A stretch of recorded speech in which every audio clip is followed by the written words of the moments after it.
In this conversation, we'll explore not only his testimony, but the profound inner work that reshaped how he sees God, himself, and the world. We'll talk about what it means to leave behind a faith built on performance and how the beauty of God's nearness can undo years of confusion and fear. We'll look at the richness of union with Christ, the life-changing reality of participation in God's love, and how doctrines like perichoresis moved from abstract theology to lived experience. His story also includes profound loss and grief, yet through all of it, he has discovered a God who indwells, sustains, and carries, and has went on to dedicate his life to the missions field. So, Ken Arrington, welcome so much. So glad to have you on. How are you doing, first of all? Oh, brother, man, thank you so much. I am exhausted. I've got four little ones, and when you have four, you got a 25% chance every night that one of them's going to wake you up, and so I've been going since about 4 o'clock this morning. But man, thank you for that introduction. I hope I don't let everyone down. That was absolutely fantastic. Yeah, man. First, I just want to say thank you. I've done a zillion and one podcasts. I used to host a podcast back in the day, way before becoming reacquainted with Jesus and fullness, dude, the respect and honor that you demonstrated in this. Let me just say that it's a rarity. That sometimes you go into sometimes you can kind of go into an interview with a little trepidation, but there was none of that, with this. It's really exciting. I'm honored, so thank you. Where do you want me to start? Yeah, no, God bless you, and thank you so much. Thank you for coming on. I'm a huge fan of yours, and I've followed you for a long time. So this has been the conversation I'm looking forward to the most. I was thinking maybe we can start with your testimony, because you went from the occult, and then you encountered Christ. So maybe walk us through that, your upbringing, and how you came to discover Jesus. Yeah, this is awesome. I don't really get the chance to talk about this too much. I've done 2 lives in my life on here, and the first one I touched on this a little bit, and people were like, "Dude, had no idea." So my first experiences from when I was a child were spiritual experiences, and I grew up. My father was, at the time, he's no longer, he's non-denominational now, but I grew up in a Pentecostal household. And my father was a pastor. He oversaw 2 churches. He had 2 churches directly under him.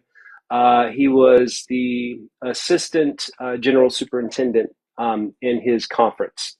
So for folks out there who don't know how denominational hierarchies work, that's near the top. You go superintendent, and then above that, it's kind of like national.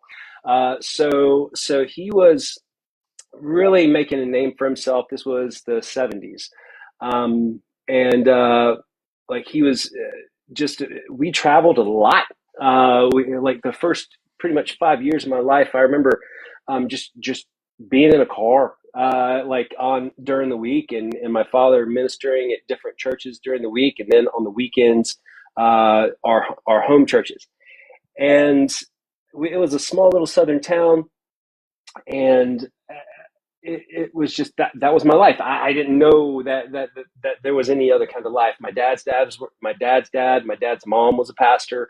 My dad's dad, like my grandparents, my great grandparents, on the one side, just multi-generation, like all the brothers and sisters were pastors or involved in church in some way. His sister was married to a pastor. Just literally, it's like it was the blood. And this was in the Appalachian Mountains. This is Lynchburg, Virginia. So like that's where my family's from. And And so that's on my father's side. Now on my mother's side, out of Texas, they had been in the Americas since the very beginning, since the 1640s.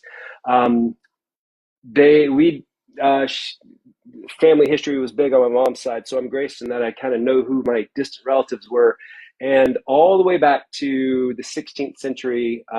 One of I'm a direct descendant of one of the founders of Jesus College, and his name is in chapels all over Wales. He translated Revelation into Welsh. So long family history, good or bad. But on my mom's side, they kind of got winged and left the Anglican faith and became Puritans. So they were part of the first Puritan movement into the United States. So got this long history, like with the faith, with Christianity and how it's evolved and developed over time. So that was my life. I didn't know. And so in the faith that I was brought up in, spiritual experiences were just as real as, night and day, so my first earliest memories, I remember, crazy things happening, witnessing miracles and all the sorts of stuff in church. And but also being raised in church, you become aware of the politics of church, especially back in the 70s and 80s. And so one of the things that, I'm known for is being extremely critical of certain practices that certain business schemes use, because I grew up on both sides of that. And especially in the time that I grew up in the late 70s or early 80s, this is when things were moving from these small churches to, Kenneth Copeland was starting to hit it big, and everybody wanted to be like Kenneth Copeland, like back in the late 70s and 80s. They wanted, hey, they didn't want to be poor little country preachers anymore, right? And so, I saw this beginning shift in the church. And I had my dad is the most amazing man I know. He just I've never quite met anybody like my father, and I hold him in incredibly high. I mean, he's human, but I hold him in incredibly high esteem. We differ theologically along some lines, but you know that's beside the point. We both know we love Jesus, right? So that's the amazing thing. But back in 1981, because I'm 50, back in 1981.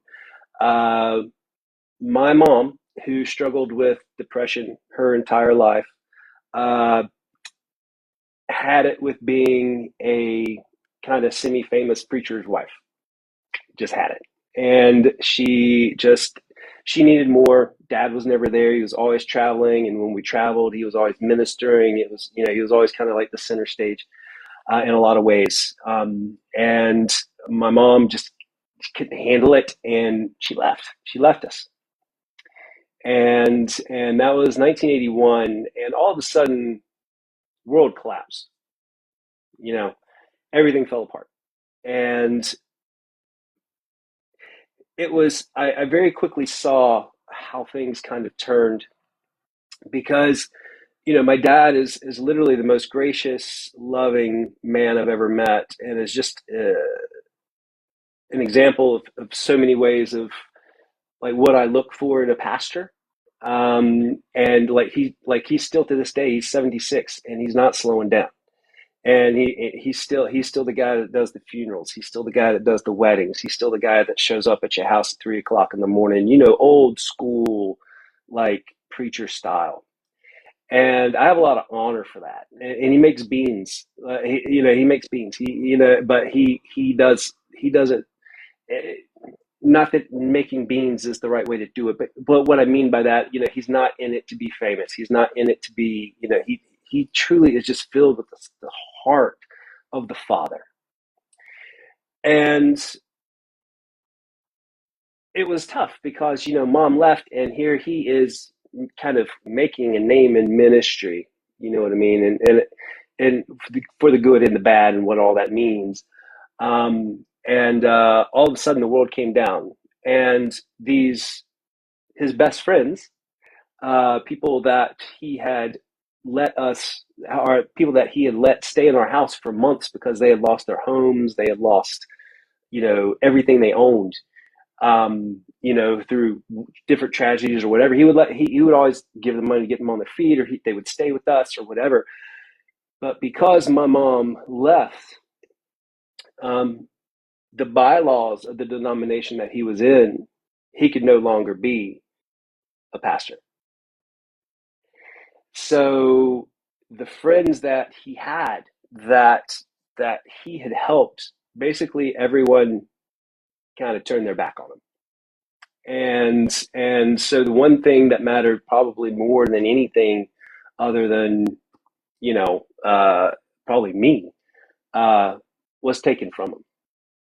And he just it just kind of shattered our lives. And he so he became an itinerant pastor for a while.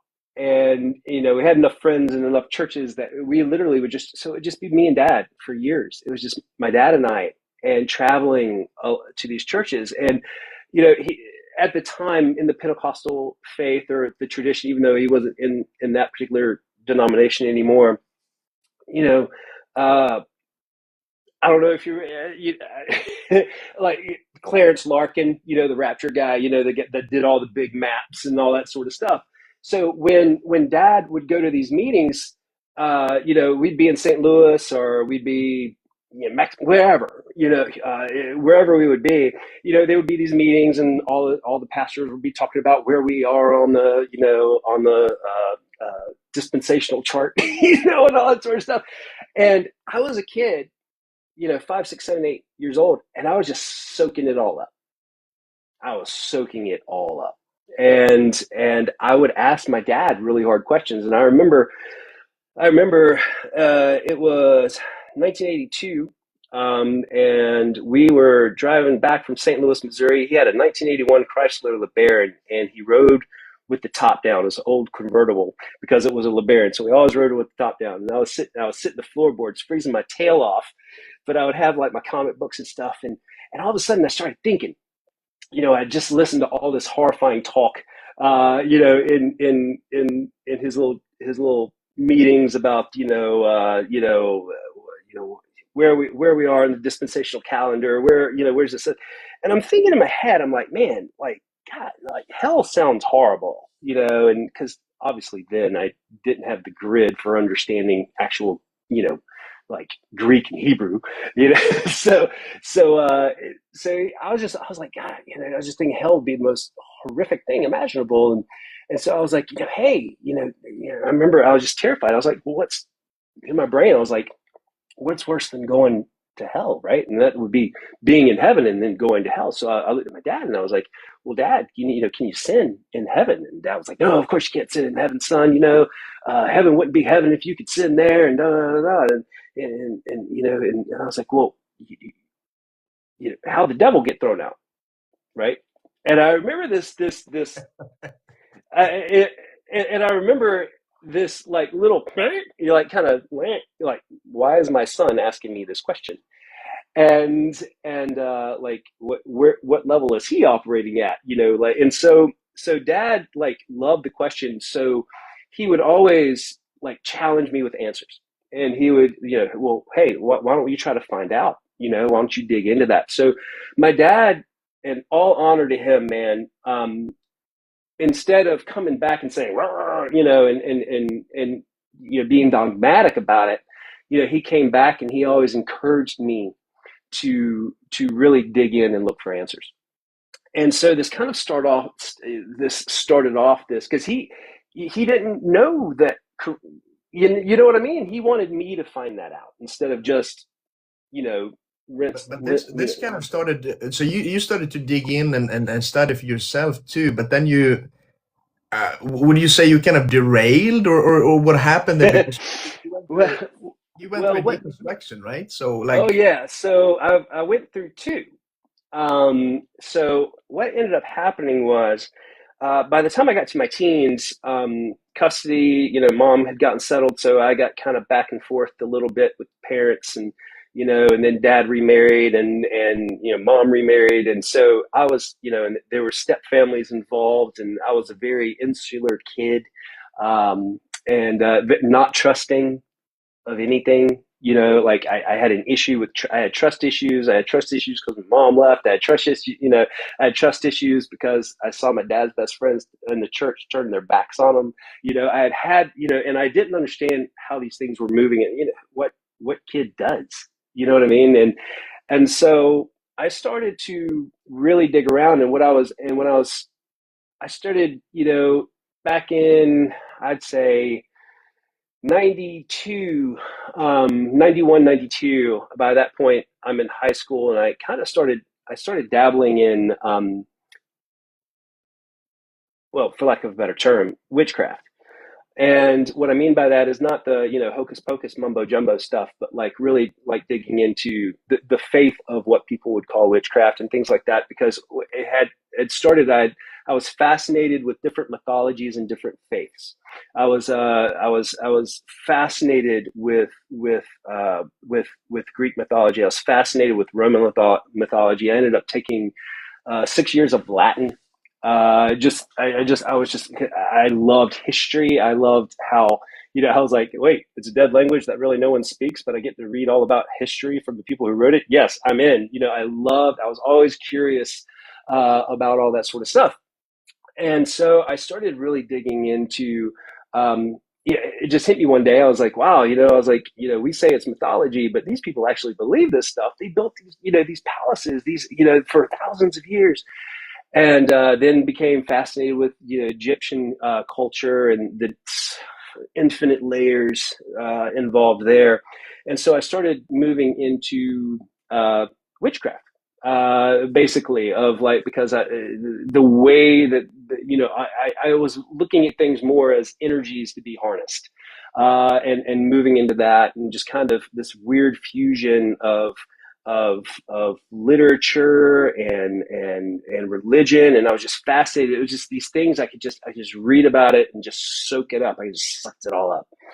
And so by the time I got to college, I majored in English lit. I was just fascinated with the Romantic poets because they were into the same stuff that I was into. The exploration of consciousness, the exploration of what it means to be a human, coming out of the Victorian age, and moving into these different areas.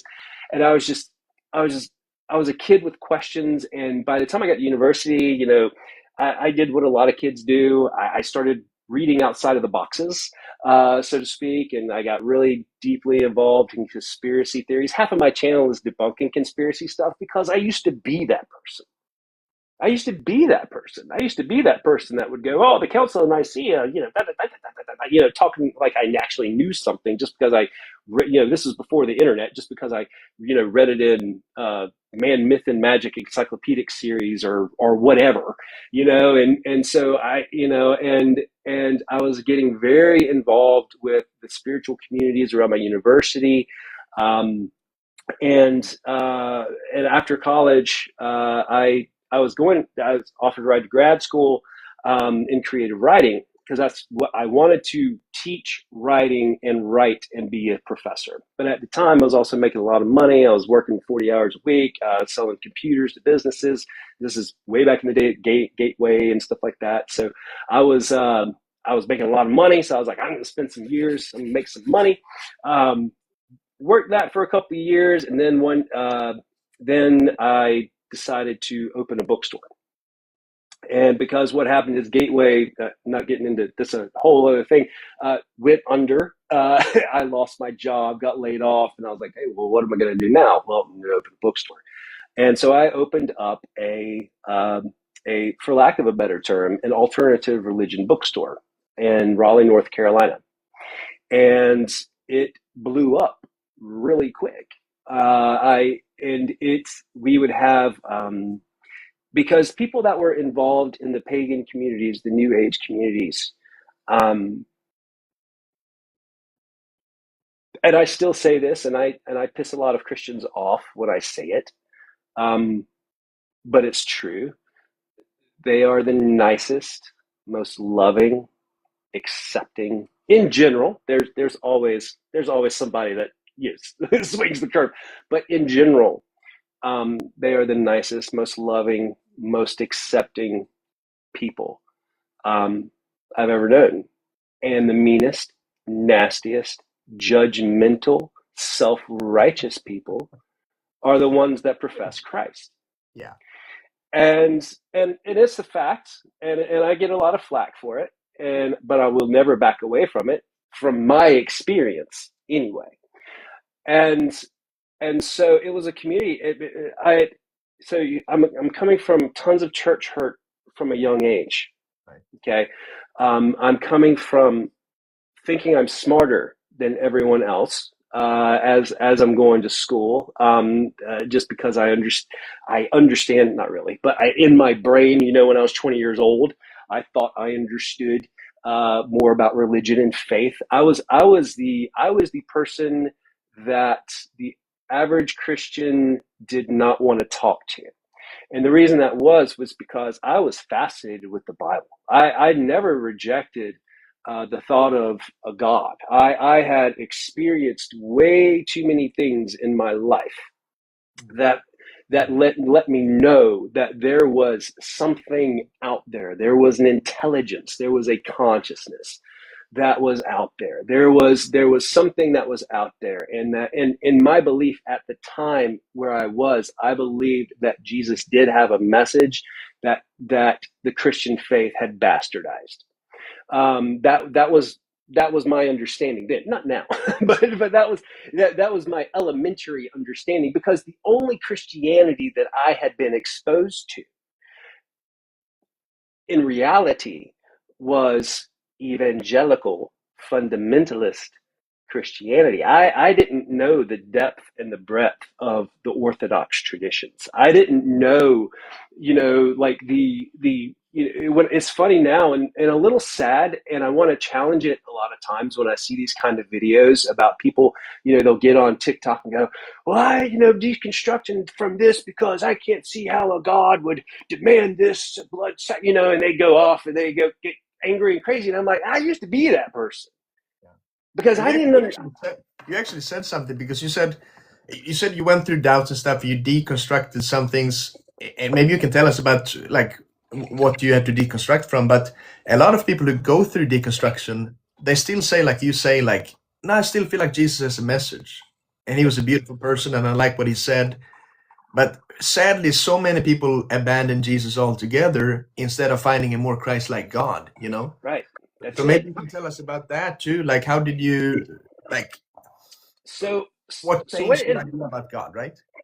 Yeah, so I had this faith, I believed in God. I was always a person of faith. I just believed that Christians only knew a very small part of it. And now I realize that that's not true at all. There are so many deep and beautiful threads, and so many layers, and my shop, we had in my bookstore, we had this huge room, and it was just full of couches. And the rule was that we would have, every week we'd have someone of different faiths come in and talk about what their faith was and what it was about, and kind of introduce us. So we had some people come in, and they would be talking about, Wicca, or some folks would come in and they would, talk about, universalism, some people, Unitarianism, that sort of thing. And the rule was that you could never in these meetings talk bad about any faith. And that included Christianity, because a lot of times people in the New Age movement, the reason, this is going to come across really wrong, but a lot of folks come into the New Age movement because they're bearing hurt from Christianity, and so there's this anger, that there's like this poison that's kind of in there.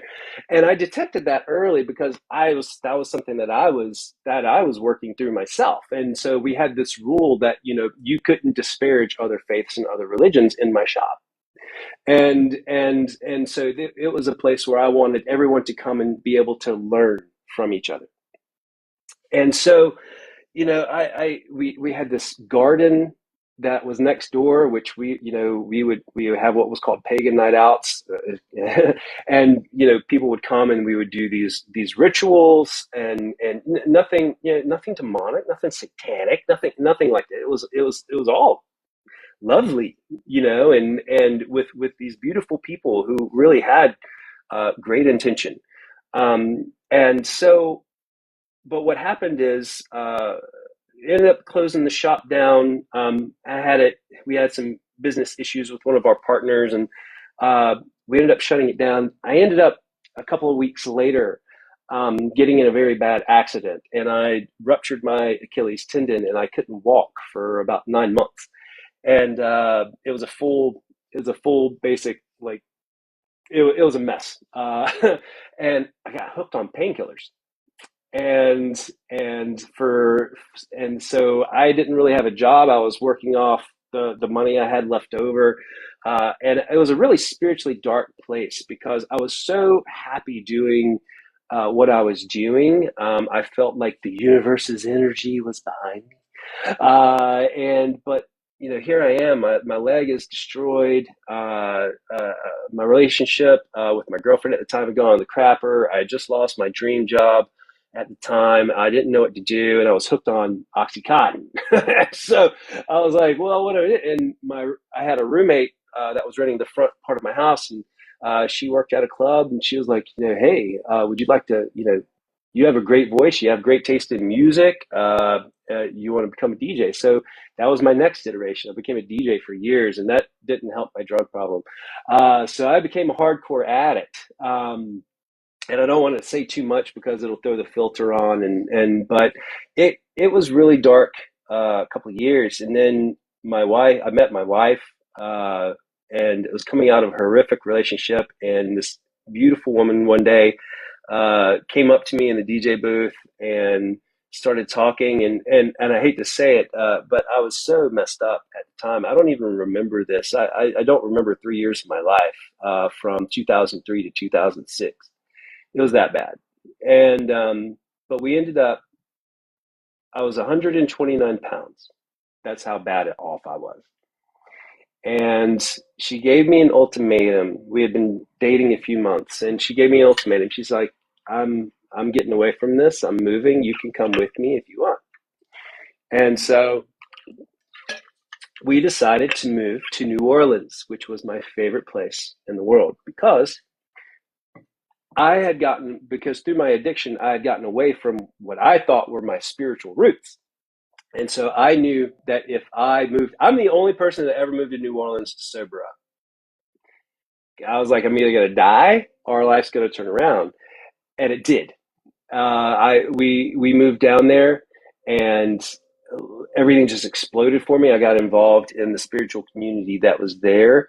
I managed a paranormal museum. I worked for tour companies, and then I started doing radio.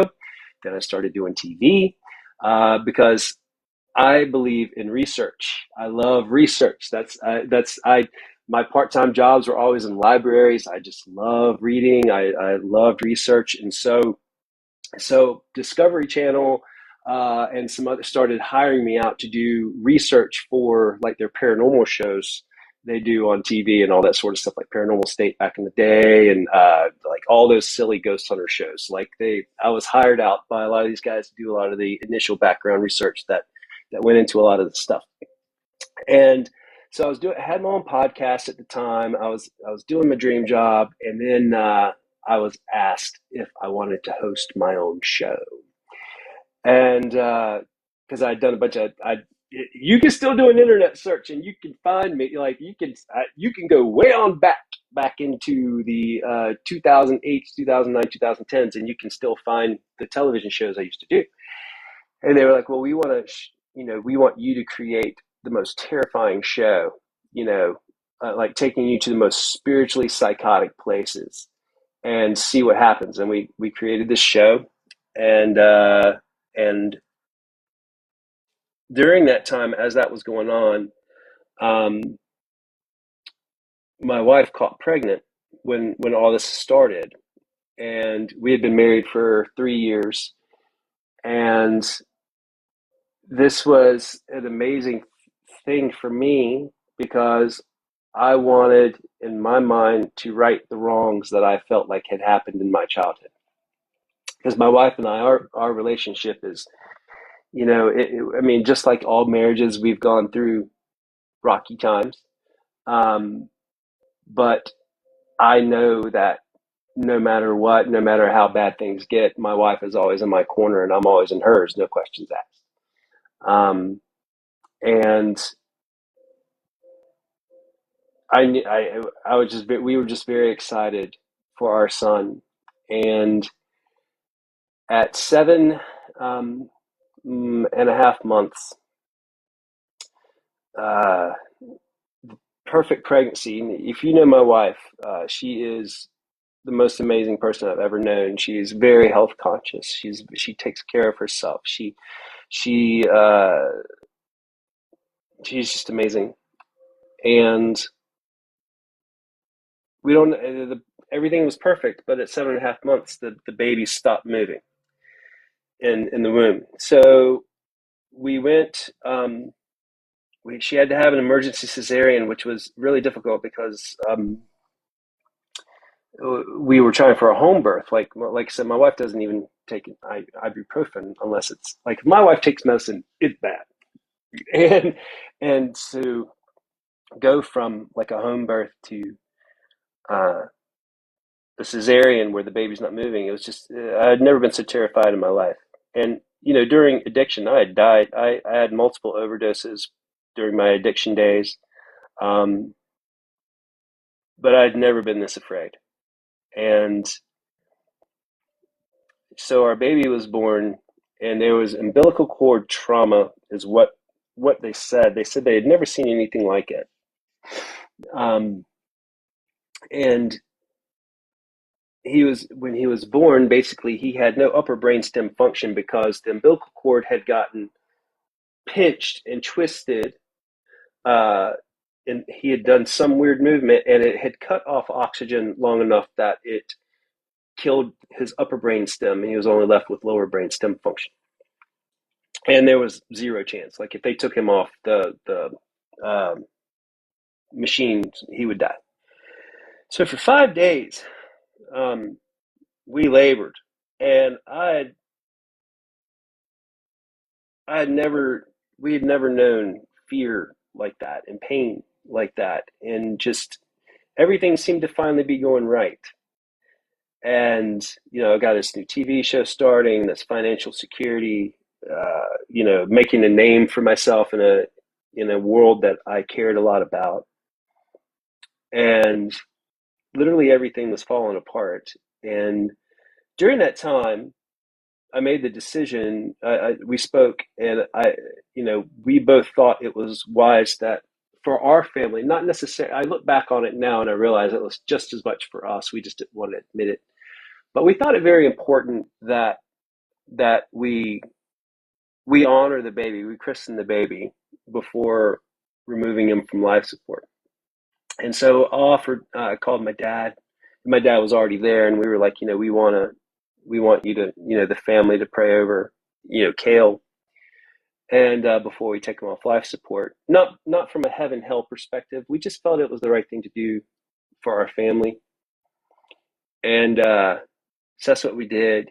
And in this NICU, in the NICU unit, man, just we literally had my wife's family's big. We had just everybody piled in, and my family, and then we took him off life support. And Jen and I held him in our arms as he breathed on his own for the first time, and it wouldn't be long. It didn't take long. And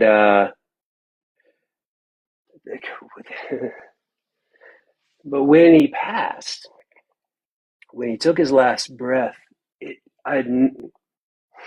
this feeling came over both Jen and I, and it was just like this hug. It was the most, up until that point, it was the most profound spiritual experience I had ever had in my life at that point. And I had seen amazing things. I had been a part of amazing things. I had seen miracles. I had seen things, and just but I never experienced. It was just like, all I can say is it was just the thickest love I had ever felt in my life. And I didn't understand, because we're supposed to be miserable and sad and scared, but we didn't feel that at all. It was like this cloud of love and joy that I just cannot express. I cannot. And my wife and I, we actually looked at each other and we started laughing. Now, not laughing out of like, but like this relief, this pressure release. And then it was gone, and like literally, like all of a sudden, like the crash. I remember the crash of all the hospital sounds, you know, just like like flooded in, and back to reality. And here we are holding our, dead son, and that set my. And for me, I had such a hard time because I'm like, I've got a TV show getting ready to start. I've got all this such a stuff going on, and I've never felt anything like that before. I'd never experienced that feeling of love before. And my wife was just lit on fire, and she wanted to find out she goes, I've experienced a lot of things with you. She was like, but I've never experienced anything like that. And so she went literally on this quest to discover, because apparently the stuff that I was involved with didn't have that, like, and she was like, what was that? And so begins this job months after recovery, and she begins this job, and she meets these ladies that are going to this church. And so she wants to start going to this church, and I'm cool with it, because, like I said, my issue was never against faith. It was never against, God. I just believed that that Christians didn't have the full story, that kind of thing. And so I was like, all right, hey, I fully support you. Go do that. And then I went and shot an episode of this show, like 2 weeks later, and that was for this one production company, and then the production company that we were going to do our show with was tied into was in the there's always layered production companies when it comes to these reality shows. So I'm we're writing up the episodes. I'm still going along that track, man. I'm still focused on that career. I'm still focused. I'm getting myself a TV show, like all that sorts of stuff. We go down to New Orleans. We film some stuff for the show, and then, but at the time we were living in North Carolina, so then I fly back, and but there keeps having these delays in this show. Like, it's supposed to keep happening, and here we are a year later. Show still hasn't started, and I had to get a job waiting tables, because I'm waiting for this TV show to start, but I've got to take care of my side of the house and get put food on the table, and but my wife, she's going to this church. And so she asked me, she's like, well, hey, since you're not doing anything, you're not traveling, you want to come, to church with me. And I love my wife, and I will follow her anywhere. And I was like, yeah, all right, yeah, I'll go to church with you. I didn't mind. My issue was never with that. And this church was awesome.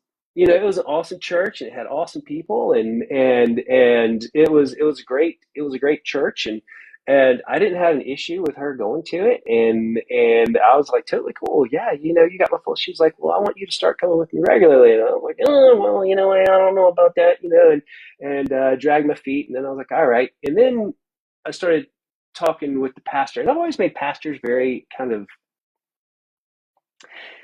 a little uneasy. Not because I go in going, I know more than you. It's not that at all. It's just like when you're talking to somebody, and they're not just buying the company line. You know what I mean? They're like, all right, and then then what happened is folks ended up finding out what I do.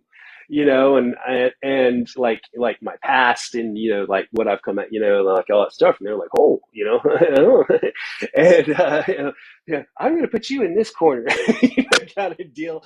And, but, this church was great, and she was getting involved, and man, she was interceding for me, and she just was like just going all out, like she just wanted me because she was experiencing that feeling that we felt when our son passed, like on a But how spirit. though? Like how in the world do you go from that to feeling God's nearness? You just how do you explain that? Just supernatural?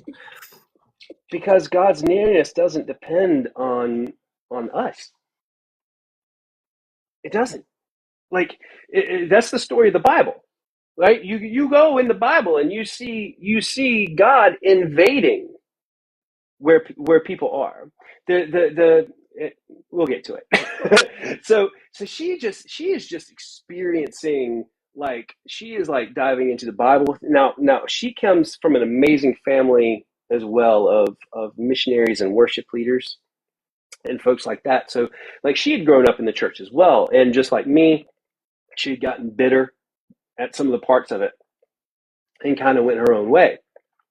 My wife is literally the one of the most insightful, deepest people that I've ever met. Just where she moves from in an intuitive level, and so she starts going to this church, and she's asking for prayer for me all the time, and I start going to the church, and I'm waiting for this TV show to start. When, Lord, when gonna be my time? That sort of thing, and this thing's dragging on, and we've signed all the contracts, and we're ready to and it keeps getting moved to different stations, and now Sci-Fi is going to pick up the show, and all that sort of stuff. And then comes baptism Sunday. It was May 2012, I think it was, maybe 2013. No, May 2012. And she wants to get baptized, and I'm like, hey, that's fine. That's awesome. I'm so happy you found this spiritual place. And she's like, well, I really want to just think about the future of our family and blah blah blah.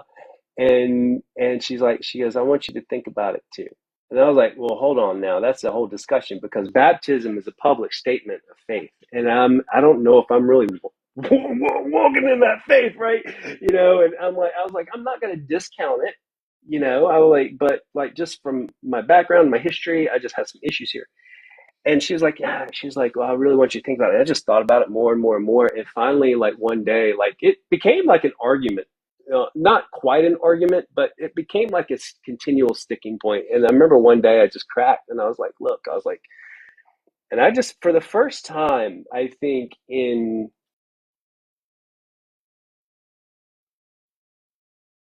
almost 20 years, I actually sincerely prayed, not from a needs based place, but like from a communal place and I just stopped, and I was like, all right, I was like, I know what I experienced in that room was the realest thing I've ever experienced in my life. I know I've seen some crazy stuff. I know I believe a lot of different things, and I've been exposed to different faiths, and I've been exposed to different religions. I've been exposed in so many different ways. But I'm willing to take the leap, and I need to know if you're real. I still, this sounds like a movie, man, but this is the God's honest truth. I said, all right, if you're real, I need to know. I'll go do the baptism. But if I come out of that not a changed person, I'm going to be literally, this is my last gasp, you know? And I know you shouldn't tempt the Lord your God and all that stuff, but at the time, in my understanding, he wasn't the Lord my God. You know what I mean? You were kind of negotiating with God, like I was as very much negotiating. Very much negotiating. I look back on it now, I'm like, oh God, what, But that's the beauty. The beauty of God is that he's always, or God is always going to meet us where we are. That's the story of Scripture. You know, God revealing himself and choosing a tribal people, a warlike people to appear amongst.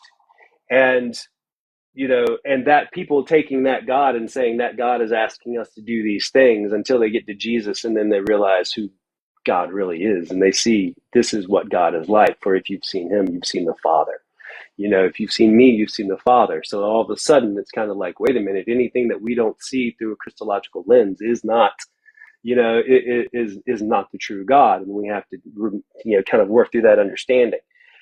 But I'm negotiating, and I'm like, all right, I need to know,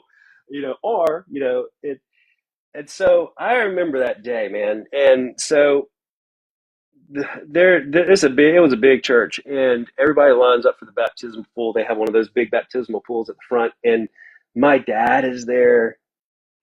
He's so excited. His son's coming home. The prodigal father thing, the prodigal son, the father thing. His son is coming home.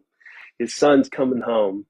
And my wife's parents were there, and her family's there, and everybody's like the whole church is fired up. It's baptism Sunday, and my wife goes into the baptismal pool, and she comes out. She's got her hand up in the air, like in a clenched fist. Yes, she like comes out, and then I'm next, and I come down, and they dip me in, and I come out of that water, and I'm expecting like a dove to come down and land on my shoulder, and all this sorts of stuff. And I'm just like, I'm expecting all this stuff to happen, and nothing happened. All I was cold, and everybody's cheering, like there's like 1,000 people, right? And they're all like cheering at the top of their lungs, and I felt almost the worst I had ever felt in my entire life, because I was like wanting this stuff to happen, and nothing happened. And I felt like the biggest liar and the biggest fraud that had ever lived, standing up in front of the church, saying, "Hey, this is what I'm going to do." But in my heart, this negotiation has not worked out as I had planned. And Why did it feel that way? Is it because of the ideas that you had about God, or yeah. I was thinking, like I said, I thought it was going to be the moment where like the heavens split open and the dove landed, and I was going to see with fresh eyes. And I got out of the water, and all I was cold. I didn't have a religious experience. I didn't have I didn't feel anything other than emptiness. And I sat down, and I changed clothes, and I sat down, and everybody's cheering. My dad's cheering. Everybody did. I just felt like horrific.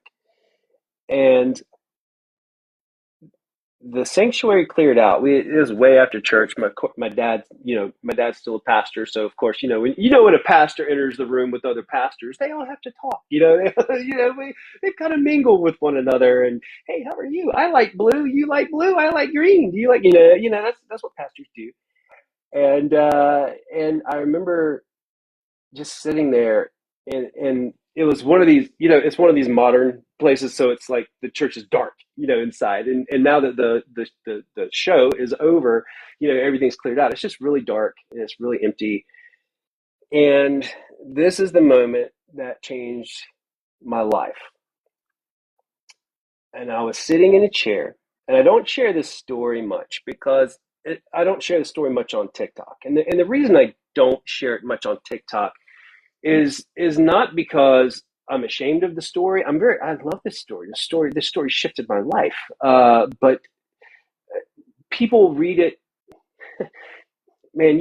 As a content creator, you can put something out online and have the best heart behind it, but somebody's going to view it, and they're going to take all this stuff that's in their brain, and they're going to stomp on it, and they're going to cut it, and they're going to put their junk.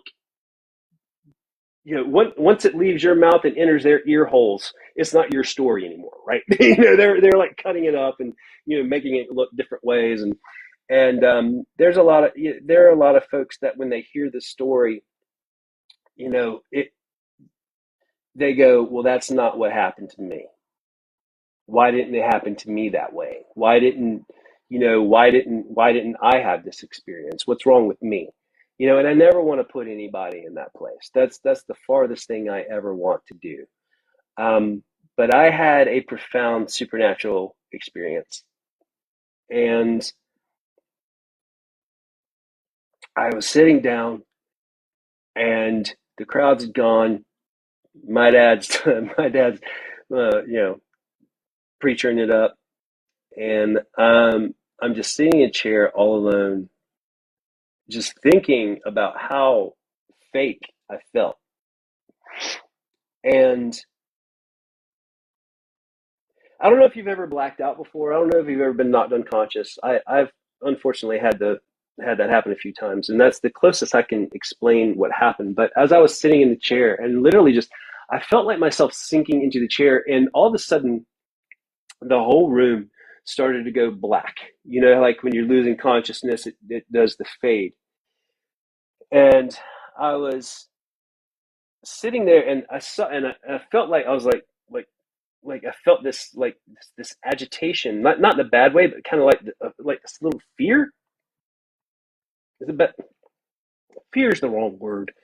Um, but I just felt the I felt like all the air was leaving the room, and I heard before I saw, and I heard kind of this movement, and I looked to my side, and all I could see was blinding white. It was just white. It was the brightest light I'd ever seen, and I saw this hand move across my field of vision and pulled on, like, all right, I don't know, how you guys did it in Sweden, um, but you know, old school grandfathers in America have that old wallet that has that big long, that little film in it that has like the individual little pictures, right? Like of their grandkids. Well, that's the closest thing I can kind of equate it to. I just saw these pictures get pulled across that like unfolded out of an accordion. And it was all these moments in my life where I had felt alone and abandoned and betrayed. And I saw stuff that memories like from my childhood of my mom and my dad, of when my mom left, of when my dad has never said a word about my mom in a negative sense. Even after she did what she did, my dad never, not one time, ever said a negative word.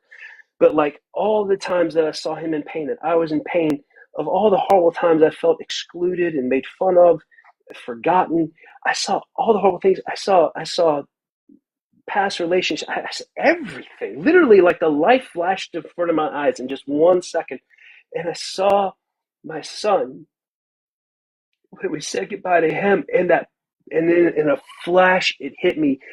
It was the presence that was in that room. And I'd never in my life felt so much love, just literally just like flooding through my body. And I heard this voice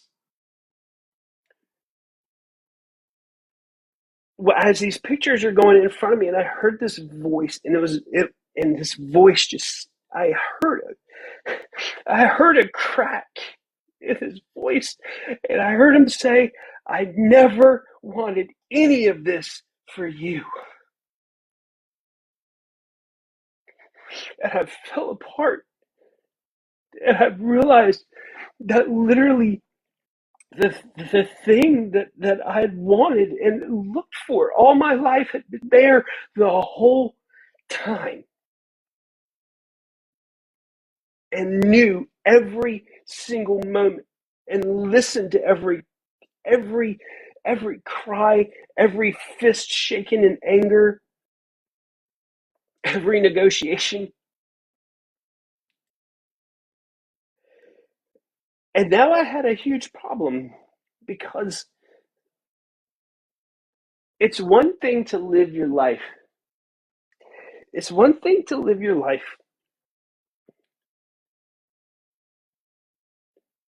believing but never seeing. But like having a direct experience where there is, beyond the most extreme religious psychosis you could possibly imagine. But it wasn't a debate anymore. It wasn't an idea. It was real. It was real. And that was it, man. And I went home. We went home, and it was hard a couple of days, because literally you have moments in your life where like literally a signpost is dropped, and it's, you can either move forward or you can completely abandon it. And my wife had her own experience, was having her own experiences. And, um, so it was, well, are you just going to dive in, or are you just going to keep swimming in the kiddie pool? And my wife and I, um, we decided we were all in. And it was a lot of spiritual turmoil during those days, a lot of impatience. A couple of days after that, this is how it always all works. I got an email from the executive producer, a man who I deeply love and admire, because he went out on a went out on the ledge for me to get me this show, because he believed in me. And he sends me this email. And he's like, "Well, we've had to make a few slight changes, nothing involving you." He's like, "But we've got the green light for the show." And now I'm like, how am I going to do a show about paranormal and occult stuff after what I've just experienced? And so I wrote him an email back, and I was like, I just want to thank you for believing in me for these last 2 years of we've been working on this show together to get it up and running. But I can't do a show about death because I've met the author of life.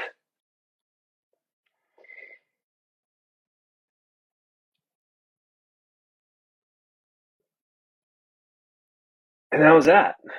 And then the uh, the next 2 years were brutal, because I had been waiting for this television show, this thing that I had thrown my life into, to go on, for years. And now all I was doing was waiting tables. And in this little tourist town, waiting for this TV show to start, and now there's no show. And so I start getting deeply involved in the church and getting in the politic of that. Um, and my wife had expressed interest in doing some missionary journeys. I did not want to be a missionary. I had grown up listening to these horrific stories from missionaries, going, I do not want to have anything to do with that. But my wife, I've learned that my wife is really has her finger on the pulse of things a lot sooner, because I get caught up in my analytical mind. Um, and she flows so beautifully. And she was like, I want you to pray about it. I want you to get with the Lord about it. I want you to ask about it. So I started, kind of digging into it, and then opportunity came to go to India, and um, and it felt right. And so our first missionary journey was to Kolkata, India. And coming out of the life that I had led the beauty was, in some ways, was that I knew a lot about, Kali, the Valley of Kali, and I kind of knew, and I wasn't something.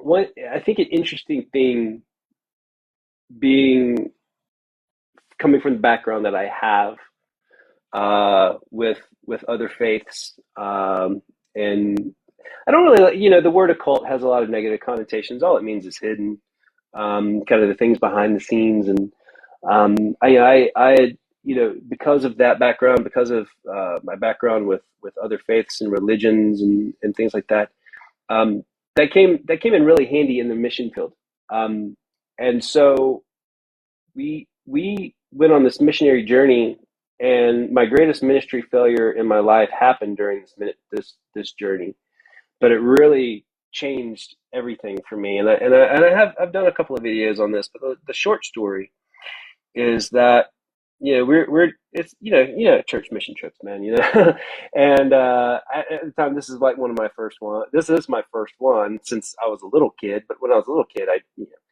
but we go to India, and I just mentioned this from the pulpit last week. I spoke at a church, not last week, the week before, and told the story. But the short version is, here this group of Americans lands. There's 12 of us. We go to the slums. Um, we have a contact. We have a very good friend there that oversees a lot of different types of ministries, and we went into the slums, and we're doing all the stuff, just, believe in Jesus, he's going to fix all your problems, believe in Jesus, da da da da da. And you go into the slums, and who doesn't want that? I mean, kids are eating out of trash piles. Families living, sharing one rug and one toothbrush, and that's their house, that sort of thing. And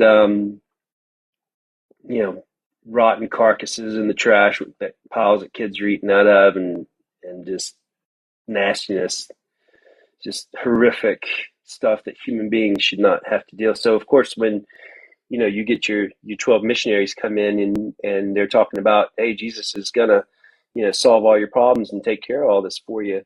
Who doesn't want that? And that's such a BS gospel. Uh, but that's coming from what we were involved with at the time. We didn't. We're just parroting, and so we get up there. Everybody gets up. Who wants to accept Jesus? And of course, everybody raises their hand. They come forward, and we're praying for people. And I remember this woman, and she was there with her daughter and her son. Her son was 7. Her daughter was 10.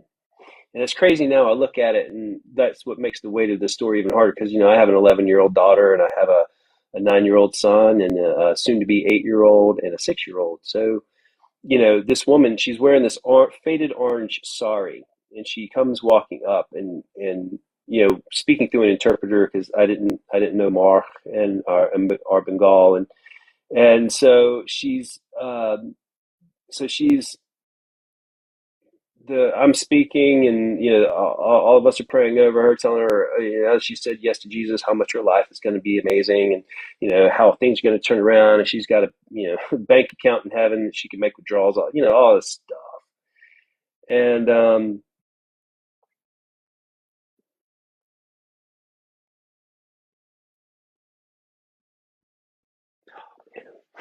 next day, well, we go back, we leave the slums, we go back to our air conditioned condo that we're staying in, and we order more food that we could possibly eat, and go to bed, patting ourselves on the back for all the souls that we've saved, and all this garbage. And the next day, we find out that after the meeting, the mother had walked back to her village with her daughter and her son. And on the way back, some local teenagers who had eyes on her daughter for a while, apparently, attacked them on the way and held the mother down while they repeatedly essayed her daughter in front of her.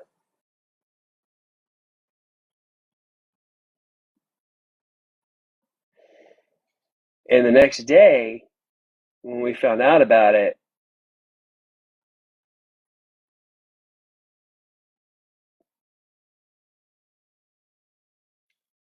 I swore I'd never preach that garbage again, because it's not true. And what I mean by that, I realized that the gospel that most of us spread in the West is not the real gospel. It's a consumerism gospel. It's a gospel that I come to you, Jesus, because of what I get.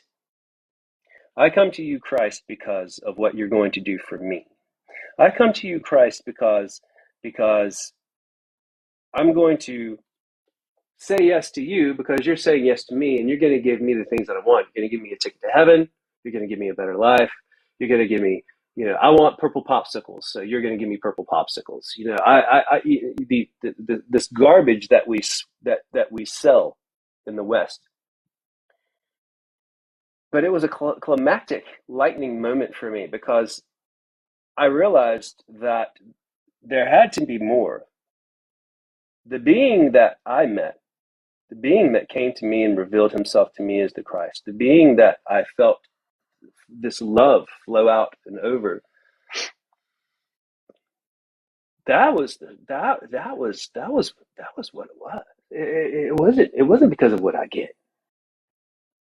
It's because of what God is. And I started digging, and I started doing what I do, which is researching. And I started digging into the early church fathers. I started digging into Irenaeus. I started digging into Gregory of. Oh my gosh, I'm having a biggest brain fart right now. I never do this. I started Nazianzus. I started digging into Christus. I started digging into Ignatius. And I started digging into, and I'm like, you know what? The early church, they didn't come to Christ because they were going to get a better life.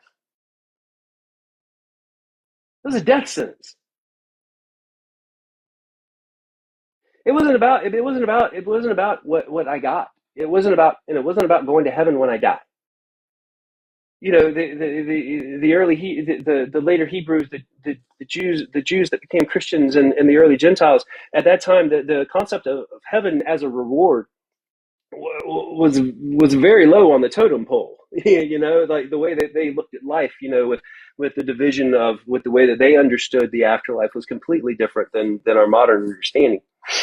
And there and leaning in and learning about theosis and perichoresis and this intimate exchange of being placed in the center of God's heart, because that's where we come from.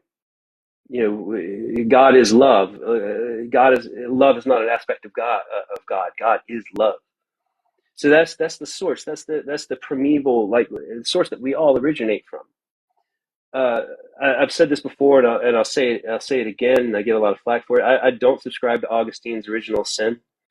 I began to look very critically at what I believed and what was marketed as what Christianity is, and I realized that so much of what we believe now isn't necessarily. It's not wrong. It's just different than the early church, because the early church didn't run to Jesus to escape their problems. Jesus was there in the problem with them. Great troubles, troubles are going to come. What's your foundation built upon? Is it built on the rock, or is it built on the sand? Well, most Christians build it on the sand. They do. Jesus is going to take care of all our problems. Well, that's not how it works. I always, one thing I always tell people, if you expect God to move, don't be surprised when you wake up next to a shovel. Like we are the execution of heaven on earth. We're the knowledge of the glory of the Lord that covers the earth as the waters cover the seas. But we don't walk in that awareness of the Lord. We don't walk in that awareness of the glory all around us. Instead, we focus on the negativity. We focus on the bad parts instead of realizing that, hey, I am the closest encounter anyone is going to have with Christ today. And that's kind of where I began to move from, is understanding this idea of theosis as I'm not a God, but God lives in me. We're not here to wait for a rapture and wait to get whisked away. That everything that I read in the Bible is about heaven coming to earth. Well, how does that happen?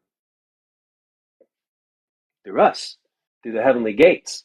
We're always asked, I started noticing like these holes in our theology. Oh, God, come down. Jesus, come down, come down. He's already down. He's right here. Already right? came. He already came. Coming from? And here he is right now. He's in me. He's in you. It's Christ in you, the hope of glory. As he is, so are we in this world. Yes. But what I began to realize is that we have handed that off. And we expect the pastor to do it, or we expect, and no offense, I know you're a pastor. I was formerly a licensed pastor in 100 countries. Okay. I'm not part of that denomination anymore, so I surrendered that. but that's we expect, we put intermediaries. We have, Christ tore the veil, and we have done our best to try to put it back together again. And we want to hand that responsibility off to other people. And what I realized as I began to study the patristics, as I began to really research and really dig into Hebrew, when I really began to dig into Greek and realized that a lot of these modern understandings of what it means to have faith are very modern. They're not ancient. A lot of what people believe today.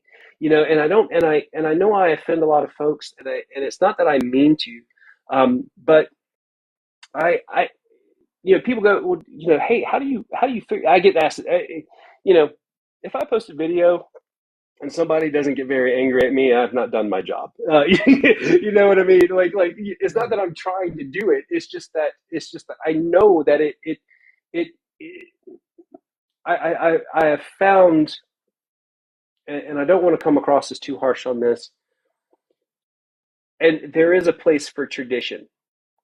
I love the beauty of tradition, but tradition is not Christ. Tradition is not God. And I find that what we most often lean into nowadays is we kind of lean into our tradition more and what people have told us about our tradition instead of what's actually there. And I found that a lot of times we dogmatically defend our tradition and what we think we believe about God rather than what is actually there. And so whenever I read the Bible, and I love the Bible, it's the most beautiful book in the world to me. But when we read the Bible, I started there. I picked back in 2000. Well, two major things happened. In 2014, I read a book. It's probably around here somewhere. I can't find it. But it was basically understanding script. I'm going to massacre the title. Seeing scripture not with Western eyes.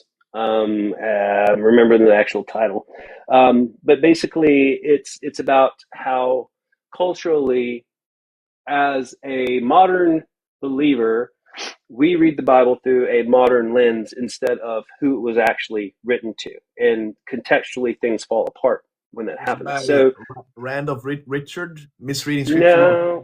No, Brandon O'Brien. here it is.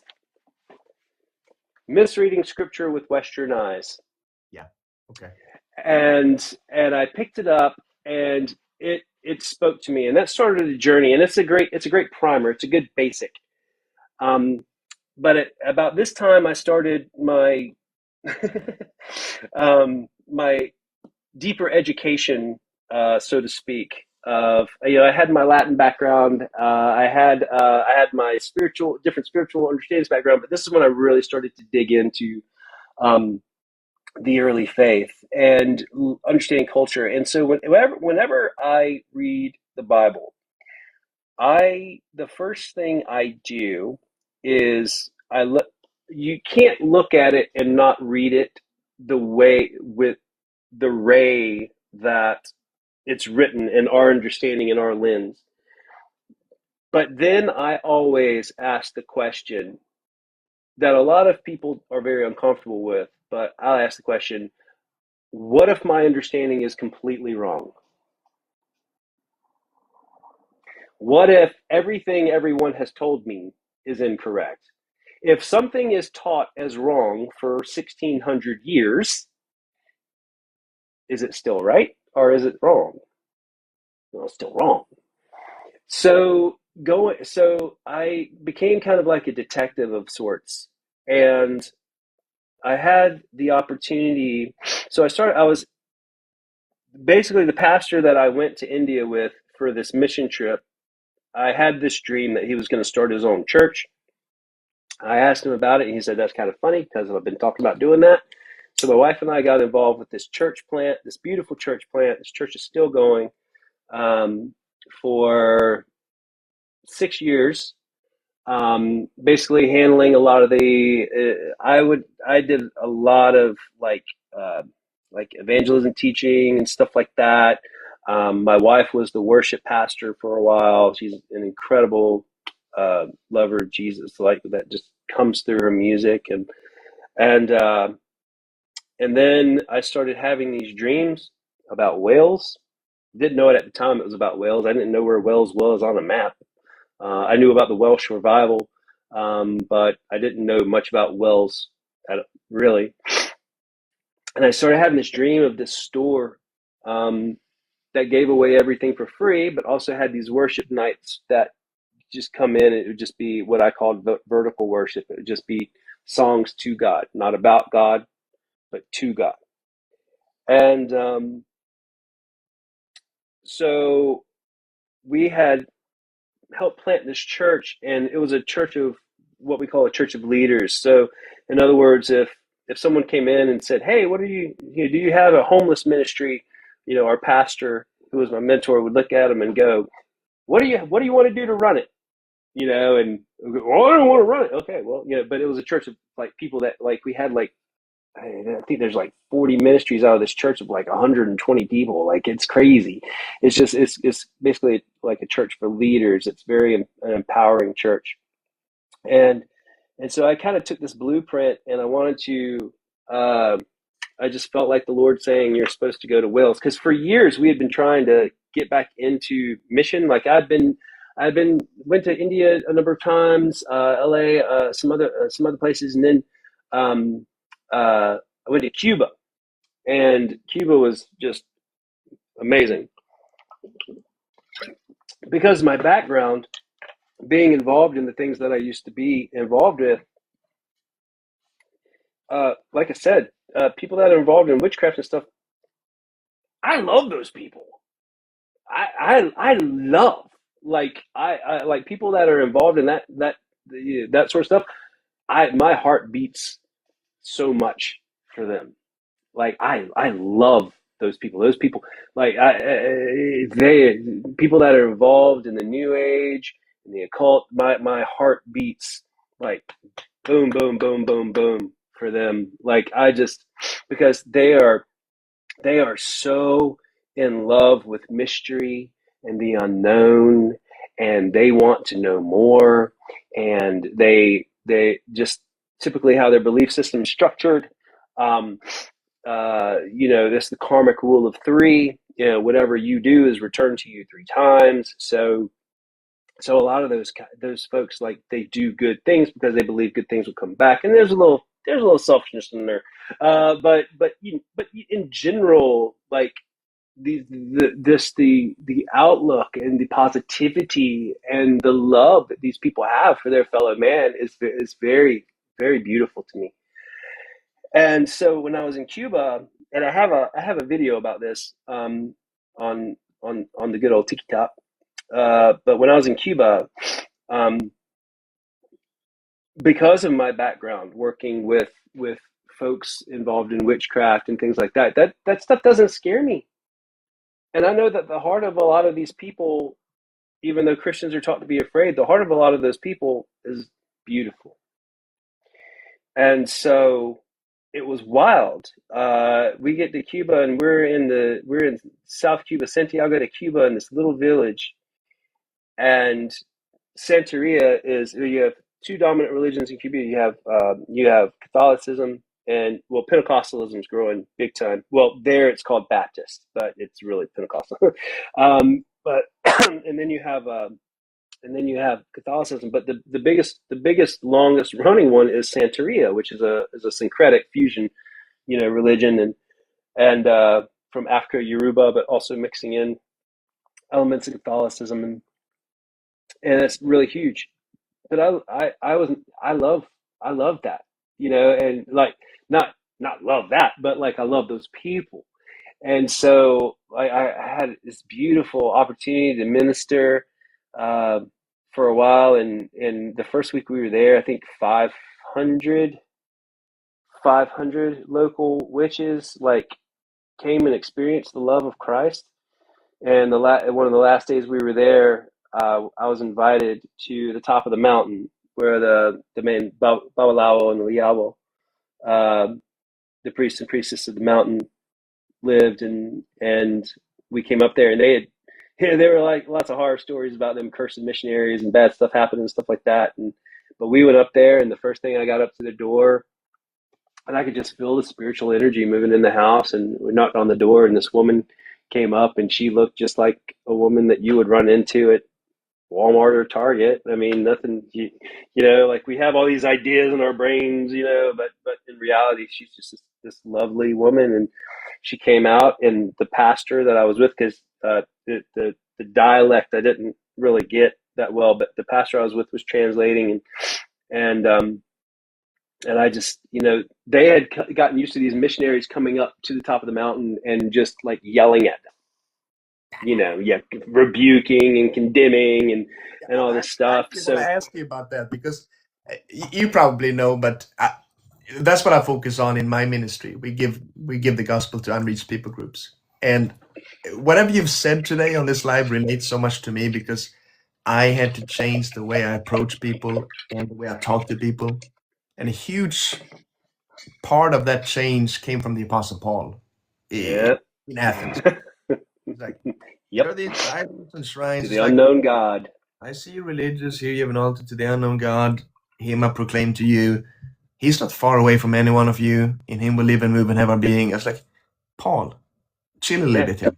It's like, so I had to like follow Paul's example, relate to people of other cultures, and try to present Christ to them without threats, without finger pointing and finger wagging.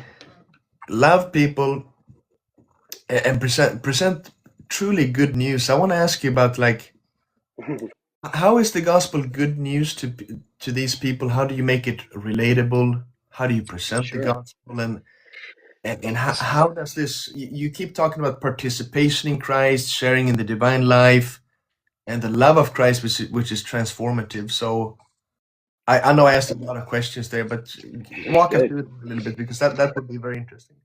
I can give you, here it is. So we're at the top of the mountain.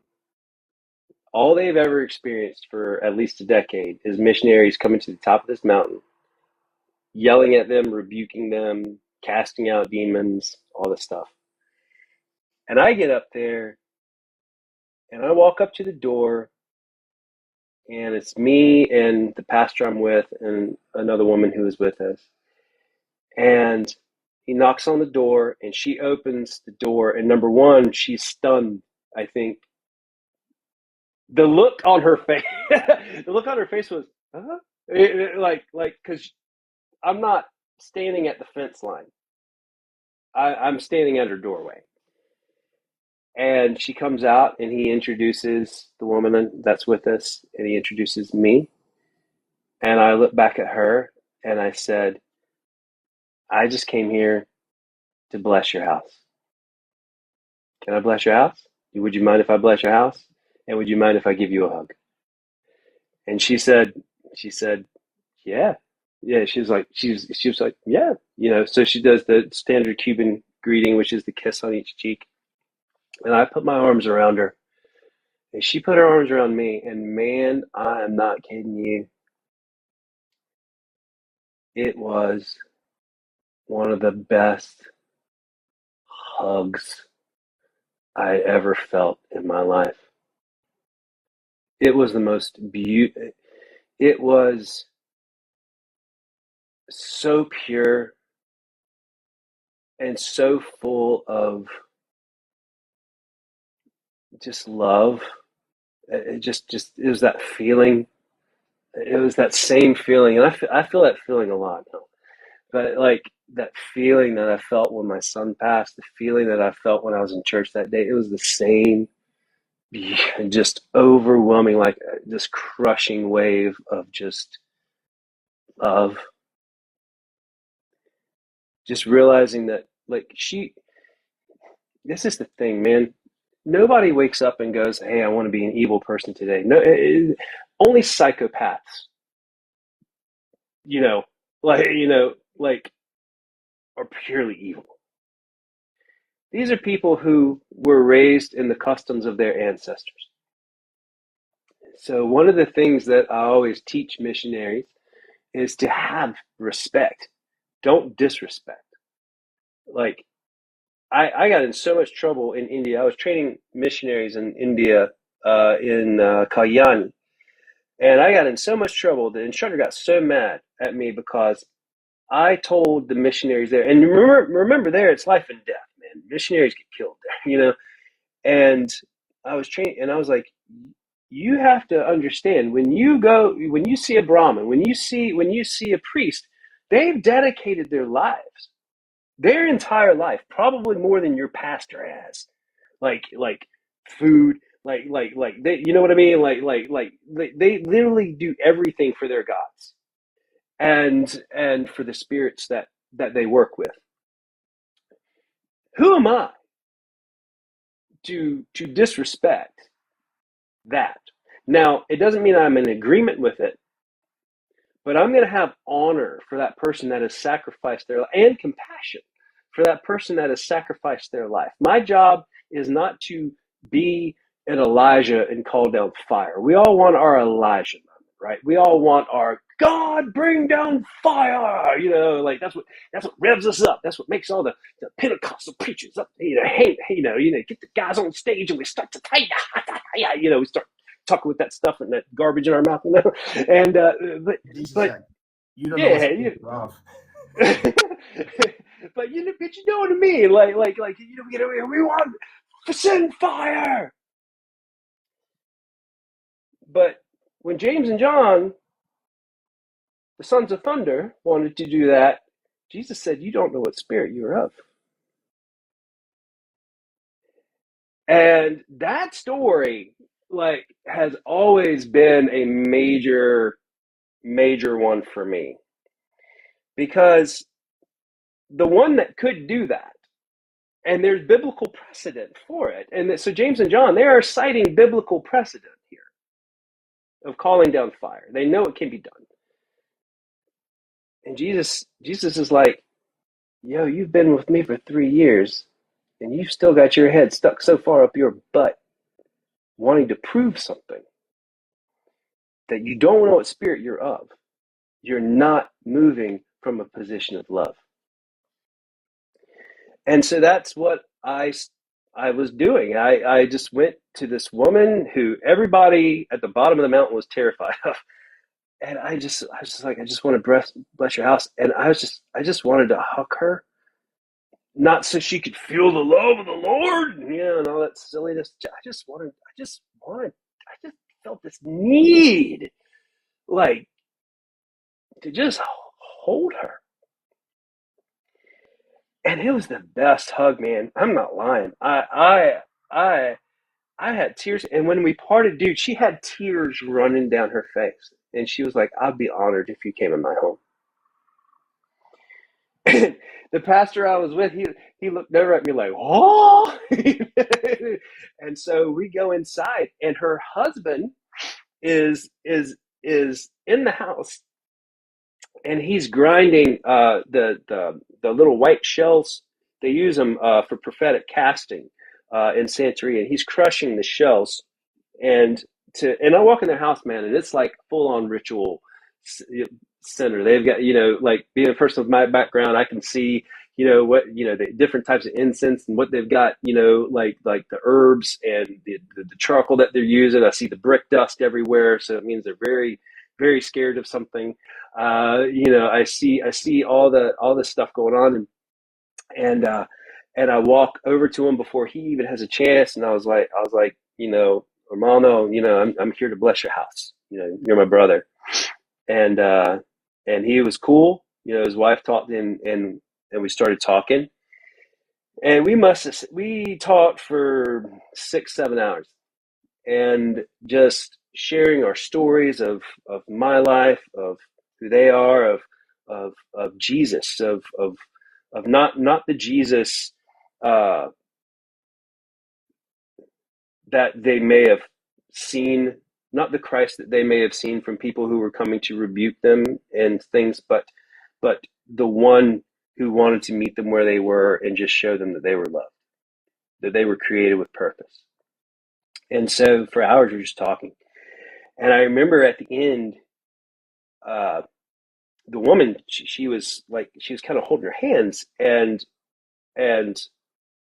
she directly, she goes, the spirit that came in with you is powerful. She said, because when you walked in my house, the spirit that came with you, the other spirits that I work with can't come in my home. So she said, so how do I get your spirit to stay? And I was like, well, this is the thing. I was like, once you do this and you step into this, the spirit that you hold in you, it's not that it keeps others away. It's just that others can't stay in its presence. So you have to make a choice. And the choice, because she is Liawo. She has ancestral spirit. She's like, for generations and generations and generations. This is literally her family history. And that she's made agreements with these in her understanding with these spirits, and she's like holding her hands, and she's like, see, she's impossible. And I just remember like this look on her face, like I could see there was this crazy struggle going on, and I didn't force anything. I was just like, when you're ready, this great spirit is always ready. And so we said our goodbyes, finished up our tea, walked down to the mountain, and the pastor that I was with was just like, nothing has ever happened like this in 20 years. This is amazing. And a couple of days later, I got the email that this woman and her husband had given away all their idols, which is basically like, people, we don't understand, because we are so westernized, we are so modernized, that we don't understand that the importance of history with family and how things are passed down. And when a person leaves a faith in a lot of these countries, be it India or Cuba or Jamaica or Brazil, wherever, when these people surrender this belief, they surrender everything. They're not just giving over their life. They are literally giving over the life of their ancestors. And what I mean by that is that we don't understand the weight that a lot of times people, like, that's why I have such a hard time with short-term missions sometimes, and I'm a supporter of that. I believe in them. But I have a hard time with short-term missions sometimes because people come in and they really don't understand the impact of what they're doing long term. They don't understand what it's like to be with people and live with people. And so um, this this this this family basically surrendered their entire family ancestral line, their history, because they had to have what walked in with us that day. And I didn't give any big speeches. I didn't do anything. It was just love, love. And now that couple now directs 17 children's ministries in Santiago de Cuba. You know, they are passionate about the faith. I just got an email tonight uh, from from that same pastor in Cuba, like sending pictures of some of the amazing stuff they're doing, in the ministry they're doing. They just, they're still recovering from the hurricane that came through not too long ago. But so when you say how, um, my words are always going to fail. I'm good with words. I was an English lit major. I'm a creative writer. I write for a living. Um, I you know I have an intuition for words, but the best words ever spoken are just words where I just shut up and just love. And we went to Wales. We went full time into Wales to open up this store. We were working with the church for a while, but it was a franchise style church. We weren't employed by the church. Basically, the agreement was to get our visa. I would work with this church for nine months to a year while I got what we were doing up and running from our sending agency. You know how all that stuff works. You always in missions, you always got to play a little politic. Long term mission anyway. Because I decided I didn't want to do short term anymore. I wanted to live like whoever I was. If I'm going to minister to somebody, I never wanted to make the Indian mistake again. I wanted to enter into people's lives, and so in Wales, uh, By the way, just you can go to Wales, but I would love to know like what gave you that passion for people? What do you think just that's just sparked? Jesus, just Jesus. Um, I I live my life, most of my life. We all have that conversion story, right? We all go, well, if you only knew my life before I met Jesus, you wouldn't like me very much. How many times we heard that, right? Yeah. You'd kick me off this stage. Well, I would be that person, and um, I just realizing that there was so much more to it. My wife and I, we are there is no halfwaysies for us. In other words, it's all or nothing. There's no plan B. And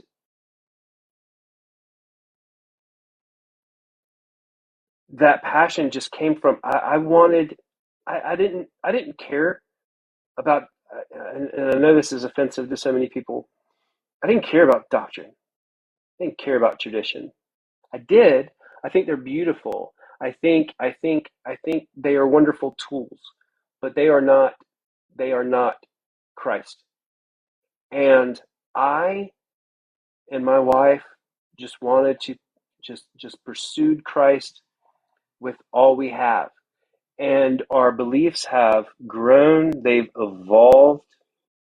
I have sat at the tables with with I have been so blessed because of our journeys together and our passion that we have sat at the tables of leaders and people that I never dreamt I would be able to have conversations with, and now they're friends, and I can pick up my phone and I can call a lot of these folks, and but I've also known people who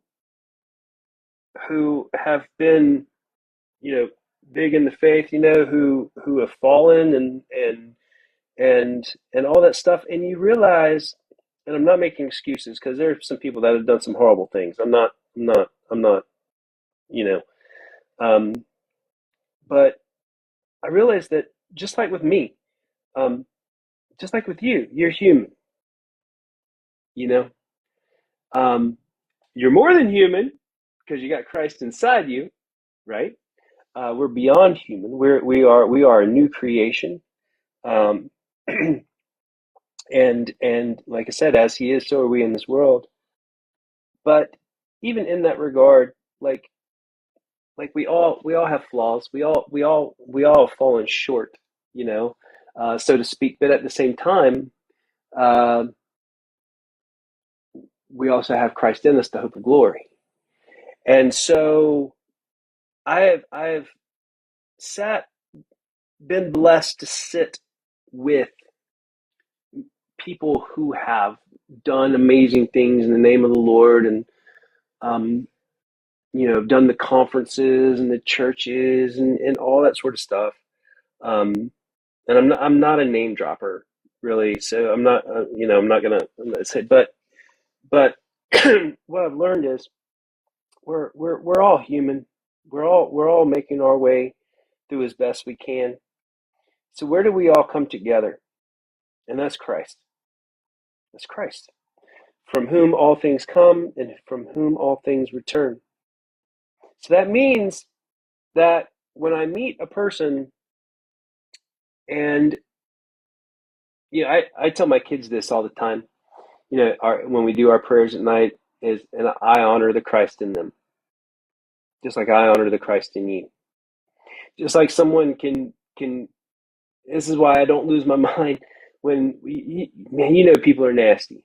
You know that, like you get the emails, I'm sure, just as much as I do. And the posts just as much as I do, and the ones who, you know, from folks who believe that they're the defenders of the faith, like God needs defending, but you know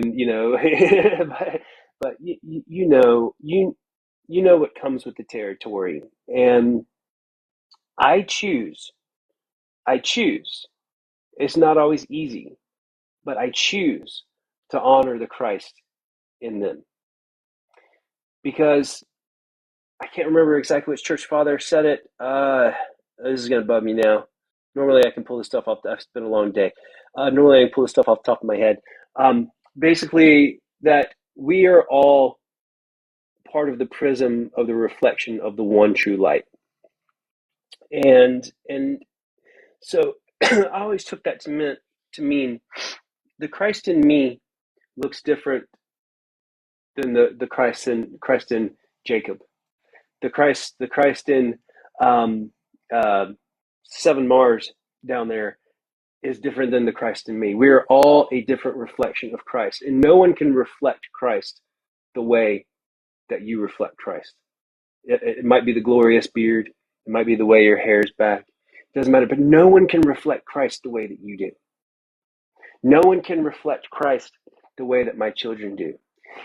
And I empower my wife and I. We empower our children to move through life that way, and to honor the Christ in those in India, when you say namaste, it's you're not saying, hey, peace be unto you. It's not I honor you. I'm honoring the God within you. That's basically what the root of that comes from.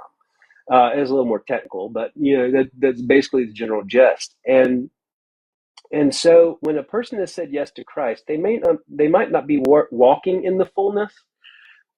We're given the complete fullness, right? Like we are given the fullness of Christ. The difference is our awareness of that fullness. It's the difference is the where we move from. I find that most of us pray to heaven instead of praying from heaven, right? Most of us think towards heaven instead of thinking from heaven. But we have that ability because we're seated in Christ in heavenly places, and Christ is seated in us. So our spirit is a conduit of that divine faith, that Christ in us. Greater things that we will do in this world. And so, in moving from that reality of Christ in me, then even if I vehemently disagree with someone, my father, whom I love, I think is the best man in this world, is huge on the rapture. He was raised in that system. He went to Southern Bible College in Texas. He was educated, like he is, like, my dad is rapture focused. Out of the 12 sermon series my dad's going to do this year, I guarantee you 6 of them are going to be on the rapture. Now, if you watch my videos, you can see me and the rapture, we don't get along. Yeah, that's one of those things that I deconstructed, a long time ago. But I still honor my father. I still honor the Christ in him. I still honor that, because I know where the intent comes from is that my father is so passionate. He doesn't want to see anyone lost. And so that's where I have to, even though I want to, tussle. How can you believe this from a little girl's Margaret Mead's fever dream and Don and just go into all the stuff, but what's that going to What do you think accomplish? that comes from, by the way? Like, is it a bad view of God? Is it effort and works driven or fear based? Like, what is it? What went wrong there? I think that's for me. I think there is something that speaks in humanity that desires to know the truth, and I think two things happen. I think number one, the average, and I don't really want to make anybody upset, so I'm not meaning to disparage whole groups of people here. So please don't. I don't want anybody to take it that way.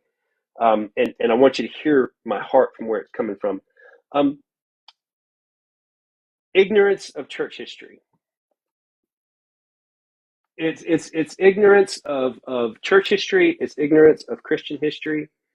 It comes from a literalist approach that ignores cultural context, that ignores historical context, and that ignores language. And it comes from, and it feeds into this idea of exclusivity. America,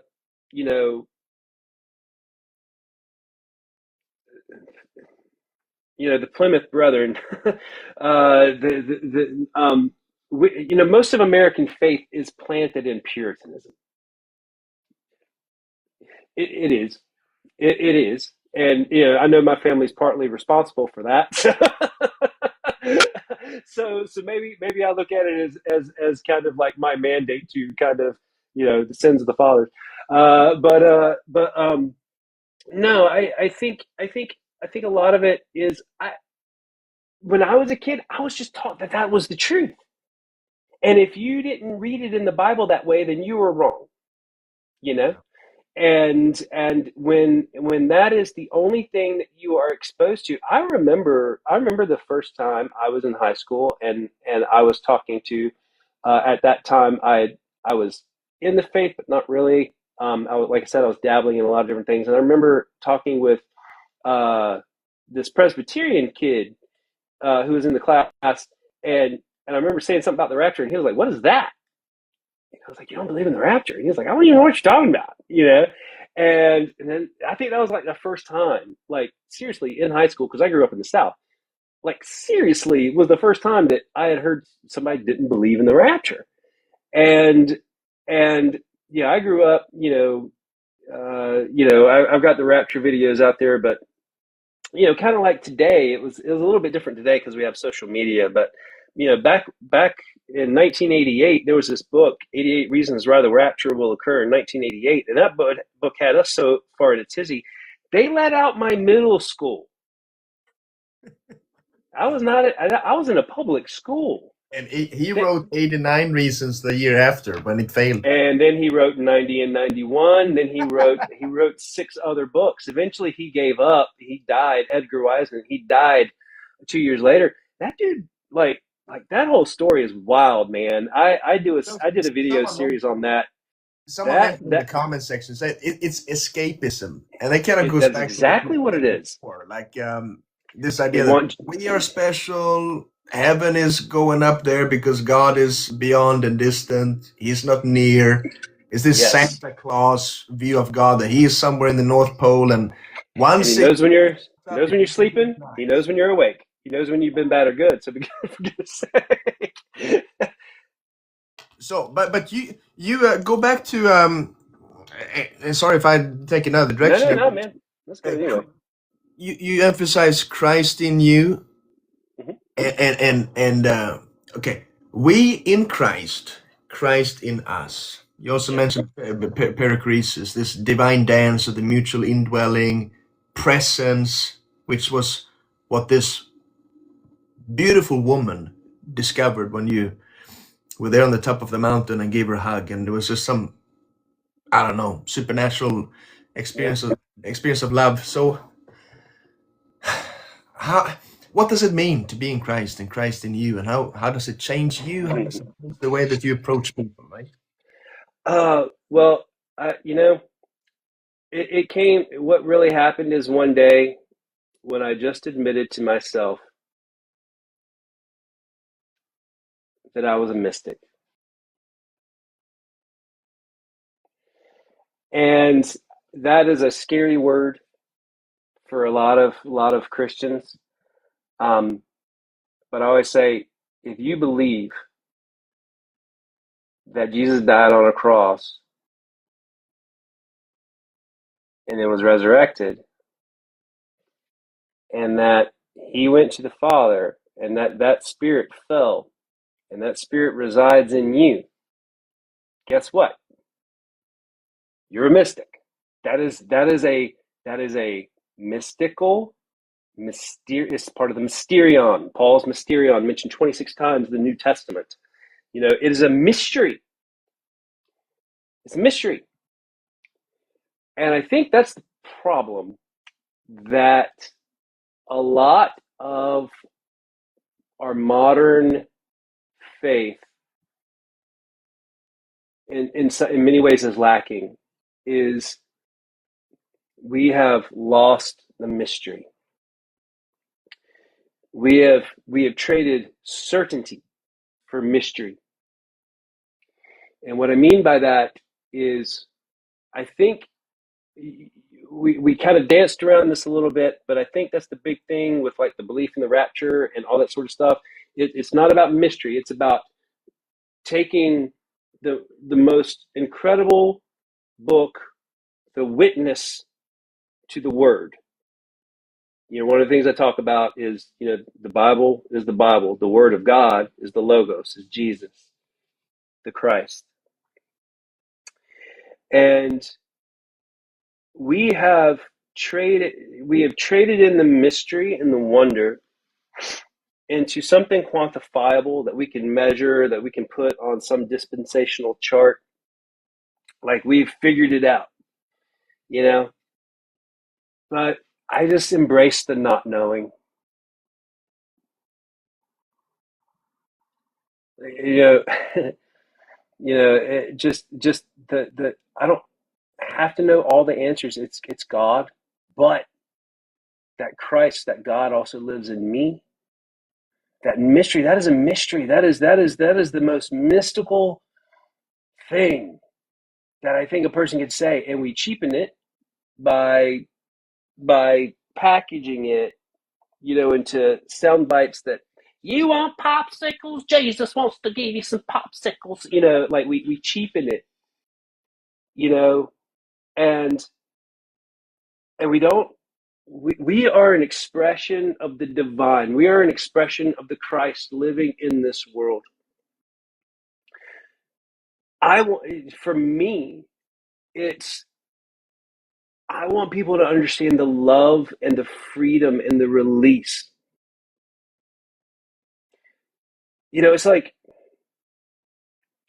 when people make the mistake of looking at the Bible as some rule book or as some flat reading, not understanding the cultural context, the history. I love the history of the Bible. It's something I teach on.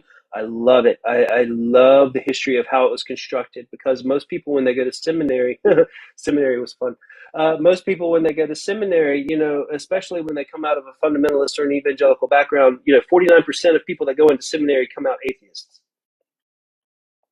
And the reason that is because when they go into seminary, they've been taught the whole, especially when they come out of evangelicalism or fundamentalism, they've been taught that, the Bible is a certain way and a certain thing. But when they get to seminary, they have many professors who are eager to show them that that is not the case. and a lot of times, that when you have placed your faith in the Bible instead of placing your faith in Christ, things fall apart. Those structures fall apart. And for me, like, that wasn't a big deal for me.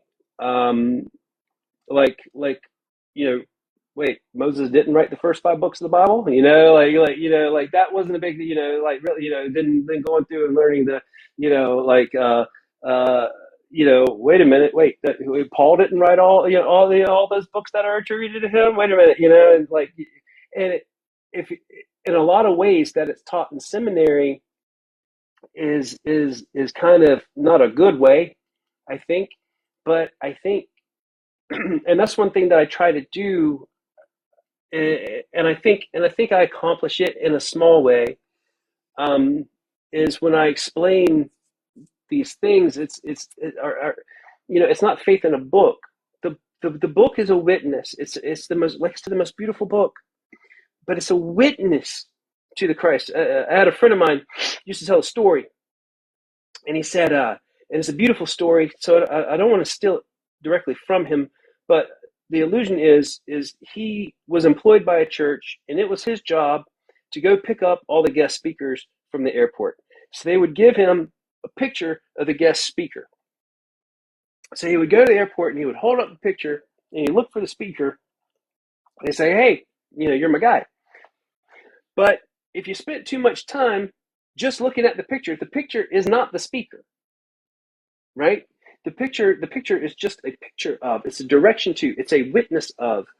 And a lot of times we can get so focused on the picture, we lose the bigger expression.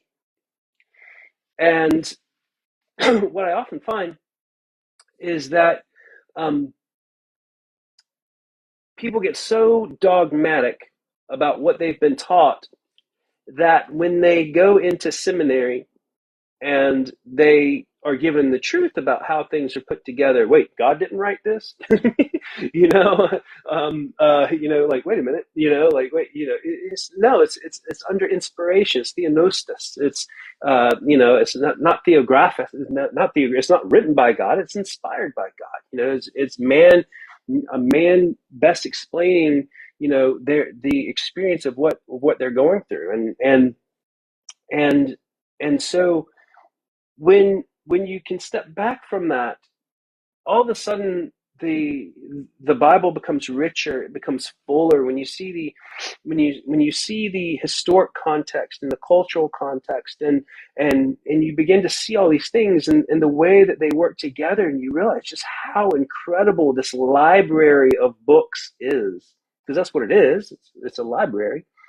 When you see that, then you can see the Spirit breathing upon it. Then you can see what he meant, and you can see how we can come to different conclusions about some things. But that it's all, and that's all going back to what I mean by the reflection of Christ in us, because the apostles, every single one of them was very different than the others, like sometimes violently. Like these guys were different than one another, but Christ chose to reveal himself through them, just like through the Samaritan woman. The longest conversation in the Bible Jesus has is with the Samaritan woman, and he doesn't sit there and he doesn't judge her, and he lays out the facts. He knows who she is. But then he reveals himself to this Samaritan woman, the avowed enemies of the Jews, and he reveals himself as the Messiah to a woman. And zero condemnation. Can you imagine? Zero. None. And she goes back and she is so overwhelmed. I love the story of Fatini. That story moves me. And sure, a lot of it may have been made up after the fact. We don't know. Okay, some of the legends may be true. We don't know the stories. But she was so impacted, and it impacted the early believers so much that, and we lose all that. Instead, today we devolve that story. We minimize that story. Oh, Jesus met this woman, and she was this and that and the other, but we don't dig into the meat of it. And I think that's where a lot of our weaknesses.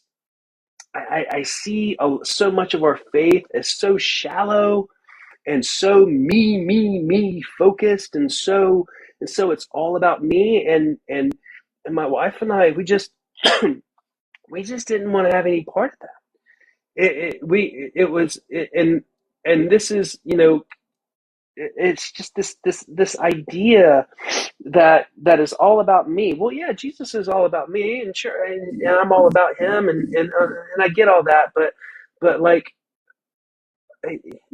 you know all of us ask, we all have this question: what would you do if you knew it was your last day on earth? And the Son of God knew when his last day on earth was before he was to die, and he chose to wash feet. And he chose to wash the feet of the men who would abandon him, and he chose to wash the feet and share a meal with the man that he knew would betray him, because that's what love looks like. Because the test of love isn't how much you love Jesus. The test of love is how much you love Judas. When Jesus said, the greatest commandment is love the Lord your God with all your heart, soul, mind, and strength. And the second is like it: love your neighbor as you love yourself. And the first question they ask is a qualification question. Well, who's my neighbor? And Jesus is basically saying, it's whoever you're hoping I'm not going to say. And that is the way that my wife and I, in that example, what did Jesus do? He loved, he healed. The meme is out there: the one qualified to throw the stone never did, that sort of thing. But for me, it's like, I just, if that Christ is alive in me, what does that look like? And for my wife and I, that means that we've literally given away everything we own twice. And we don't. Can you tell us about that? Because that's crazy. Yeah. You left a six-figure job, Yeah. and then a hurricane hit, and Yeah. I think you lost your house.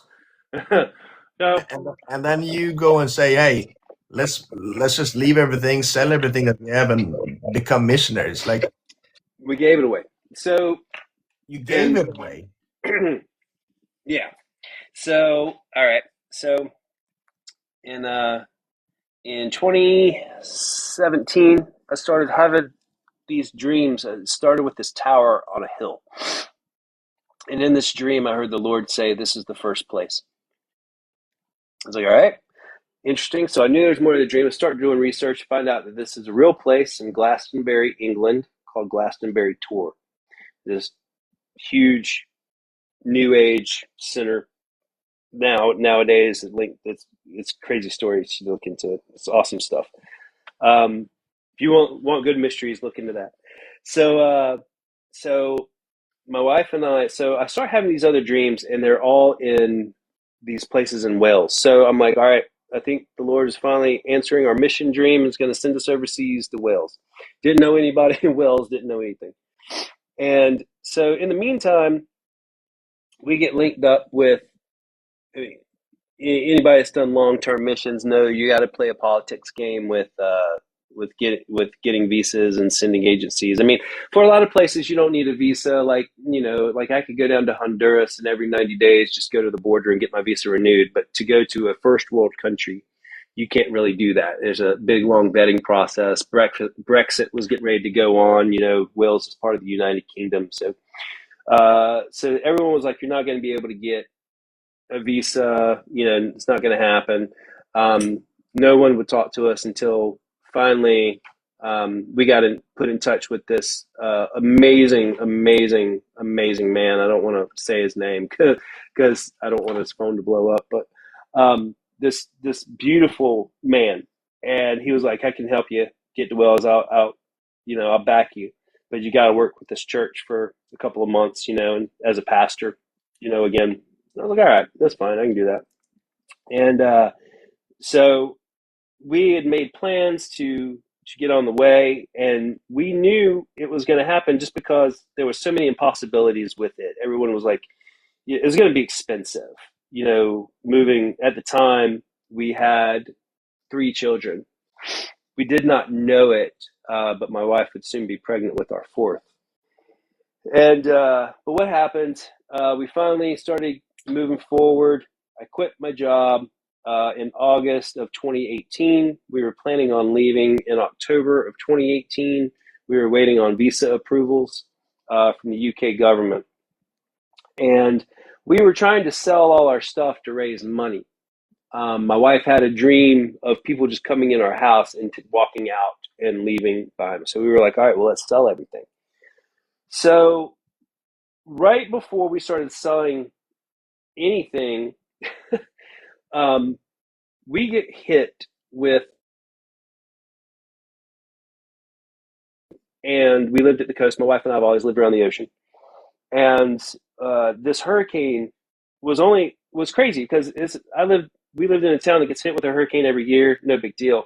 But this hurricane ended up parking on Wilmington, North Carolina for like 36 hours. And it was only a Cat 1, which, I mean, I've slept through Cat 2s, but it was only a Cat 1. But this storm didn't move and just annihilated where we lived. Like my friends lost their homes.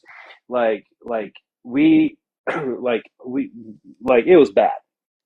And we were blessed in that the home that we were living in had been there for a long time. It was a brick home, but there was still like lots of stuff going on.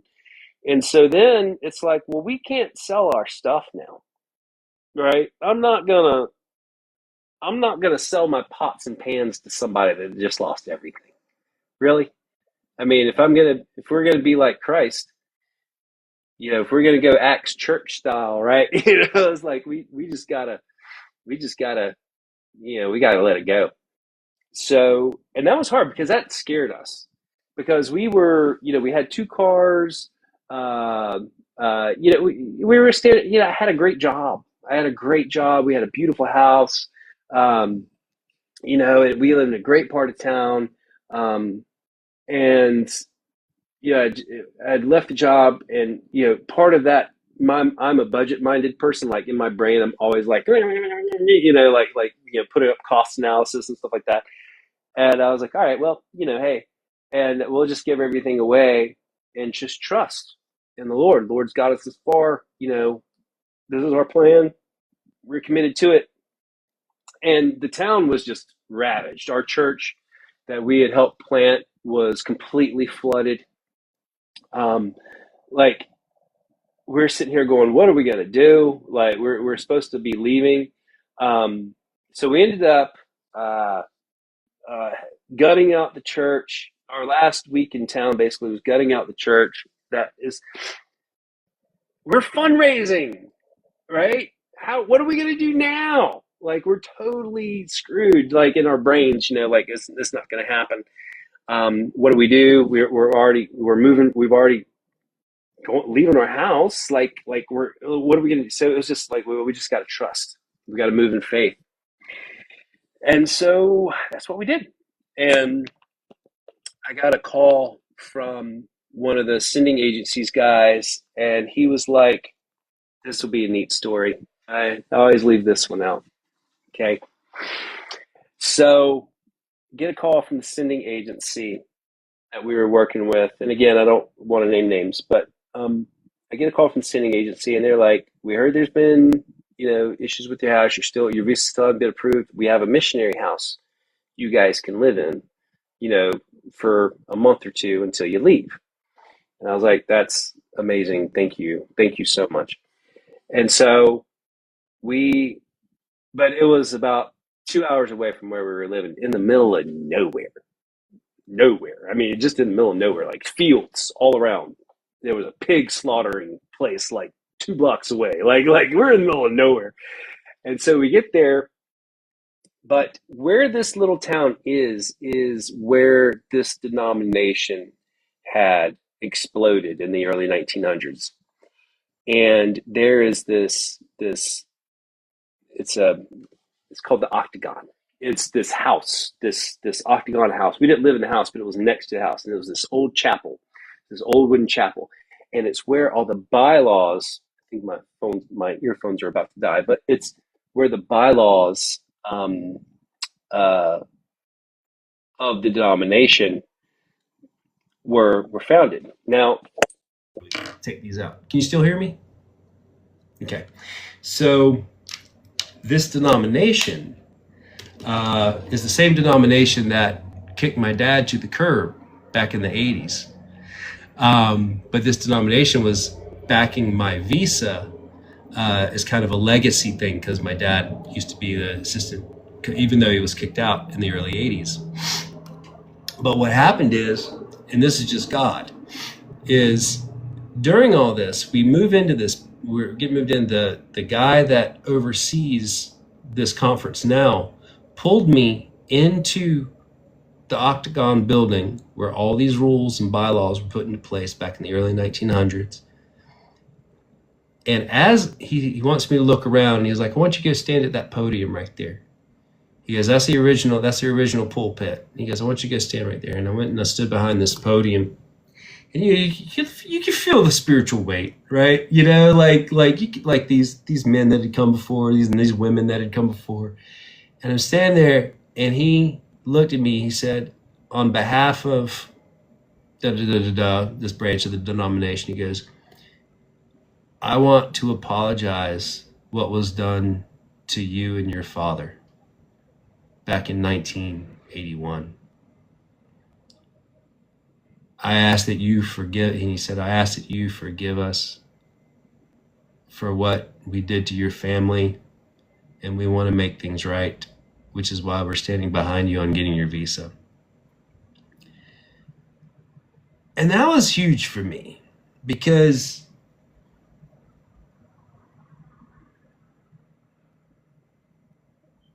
who gets that? Who gets that? Who gets apologized to by the leader of the local denomination chapter that's, I mean, multi-statewide, and asks for forgiveness, you know? And that was huge to me. And that let me know that I could trust these guys. And that is something that I hadn't felt in a long time when it came to church. And it really meant a lot. He's dead now. He passed, he's a beautiful man. He passed 2 years ago. But just the weight of so many things, like my family, and when I told my dad, I called my dad, he couldn't believe it. He was just like, he goes, in what world does this ever happen, son? And I was like, but we gave everything away. We went to Wales, and it was hard at first. Anytime you do long-term mission, when it's life, you know, when it's a short-term mission trip, it's a vacation. When it's your life is different. And there's a greater weight to it, and there's a greater challenge to it, and a greater risk. It's your life. You know, it's not just our life, it's our children's lives. And so we went and worked with this church for a couple of months. The pastor and I didn't see eye to eye. He's a beautiful man, great man, a great guy. I'm never going to say anything negative about him. He's a great man. But we just didn't see eye to eye on a lot of different things. he's very still traditional, still respected and never overstepped my bounds, but like he just he didn't understand me half the time. He's like, what? He's like, no, we got to get him to heaven, no, don't get him to hell. And I'm like, well, hell's actually, those conversations didn't go well. But a beautiful man, and a great person, and Wells is good to have him. But he knew I wasn't there. I wasn't going to Wells to plant churches. I was going to Wells because I truly felt that we were supposed to go and create. I had this dream of this storefront that just gave everything away, that was judgment free. I hated it. Oh man, I couldn't stand it when in these churches, like they would have a homeless ministry, but only if people sat through service. Like it was purely transactional. And I was like, Christ doesn't work that way, like and so I wanted to have a place that you didn't have to sit through a sermon. You didn't have to, say a prayer. I just wanted a place that was love, like Christ's love, and would supply everything. And then when people asked, why do you do this? That was the opportunity. And but to just love without condition and create a place that people could gather. And so that's what we did. And it's still going strong. I still sit on the board as the chair. I'm one of 3 trustees for it. But everybody said we were crazy. There was like, there's no way. They were like, when I just said I have a vision of a store that gives away all of its resources absolutely free. No one takes a salary. Like the people that come here, they volunteer out of their heart. You're not expected to do anything except love people. That's all you're expected to do. And this is a judgment-free zone. There's no anger. This is, and that place is thriving, and it still blows my mind, the impact it's having in the community and in people's lives and every day. I get the emails because I still do all the grant writing for it, because that's how we keep the doors open. And there have been so many beautiful organizations that have come on board and said, like we have a new project basically this is a very economically depressed area, just brutal, like people with no heat, people with no water. I mean, and so the community director, who is just Claire Bell, she's just she's my right hand in so many ways, and like she is a musician, and so she like it's in our heart to empower the local youth who don't have access to music teaching, like instrumentations. Like we're basically providing all of that and doing a concert series and stuff like that. And so we have organizations that are coming on like, yeah, we want to contribute this to that. We want to do this and that. And then we have, addiction recovery. We have there's so many, there's like, oh my gosh, I can't even name them all, things that are going on. And it's all God, man. It's all just based in love. That's all it is. It's just based in love.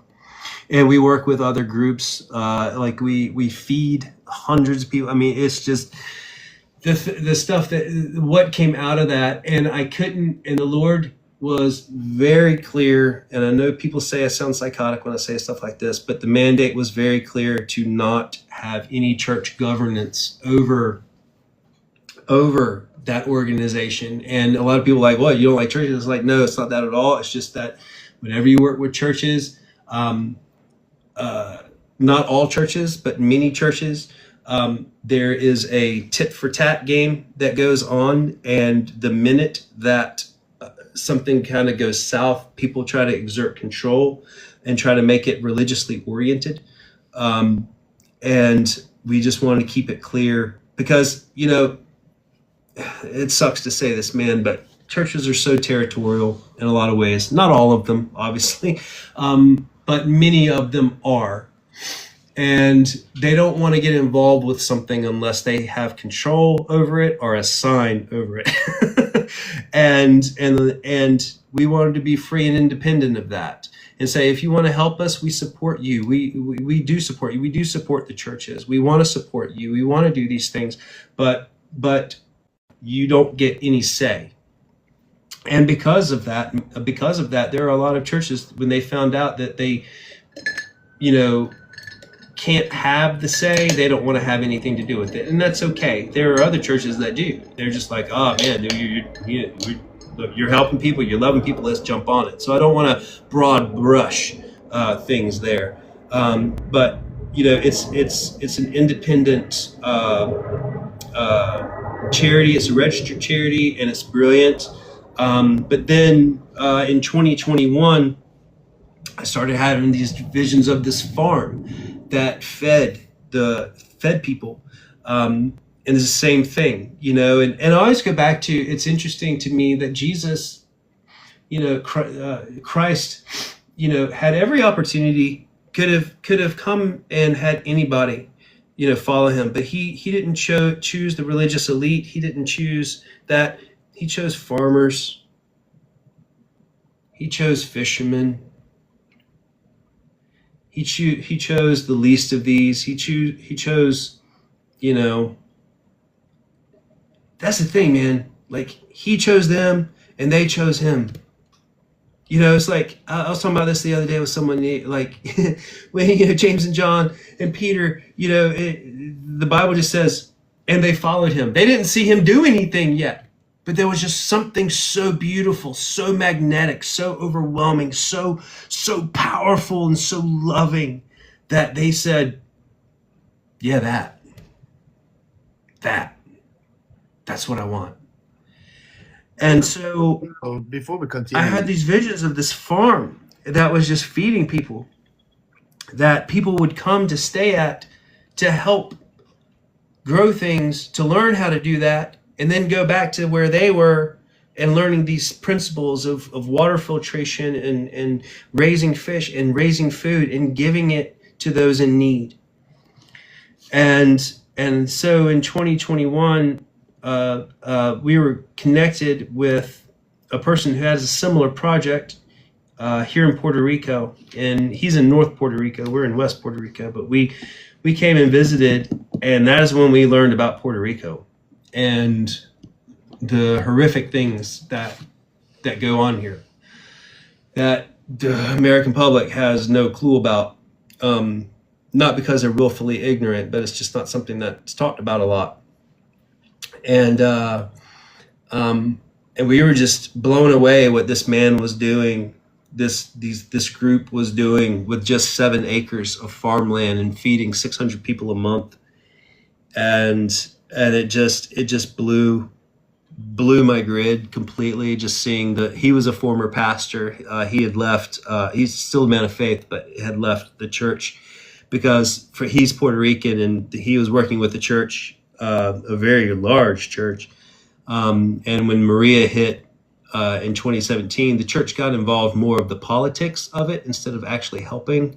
So he was like, I can't do this. And so he was like, I gotta help my people. And so he came here and has just done amazing things. And he's a good person. And it just blew us away. And we were like, okay. And so we went back to Wales, and over the course of about 2 years, made the difficult decision. It was hard. It's not an easy decision to do it again.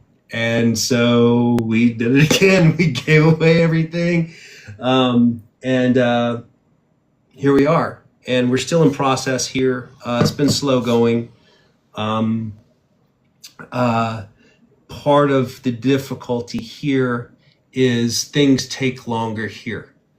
In Wales, we had a charity up and running within, 4 months.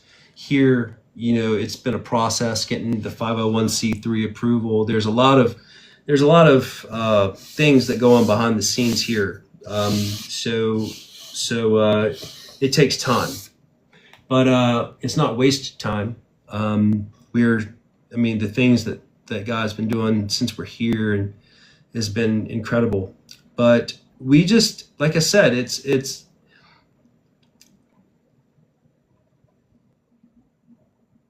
we go around once, and it's not. I'm not doing things for rewards in heaven. That's prostitution. It is what it is. It's prostitution.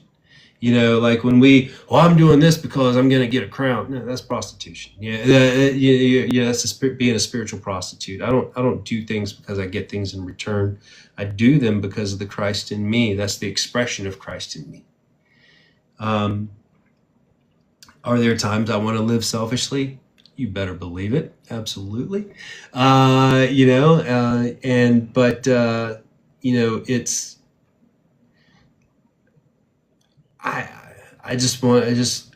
I've been in the presence of God. I know what he smells like. I've seen his hand reach across my body to pull my life out in front of him in a million different pictures. I've heard his voice. And since Christ's presence, when it's there, and it's always there.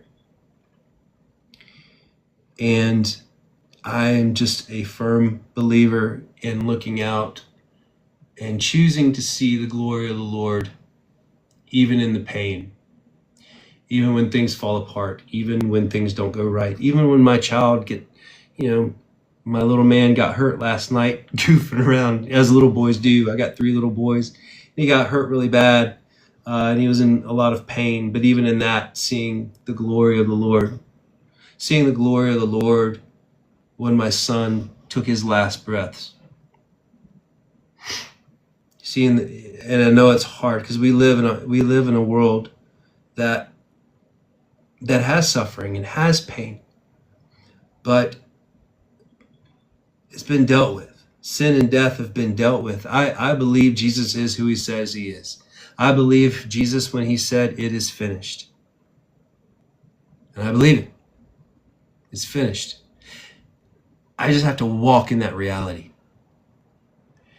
And for me, it's more than anybody that's around me for 10 minutes in real life can tell you I'm crazy intense, but I believe Jesus is who he said he is. I believe he came to do what he did, and I believe that he did it, and I have no doubt.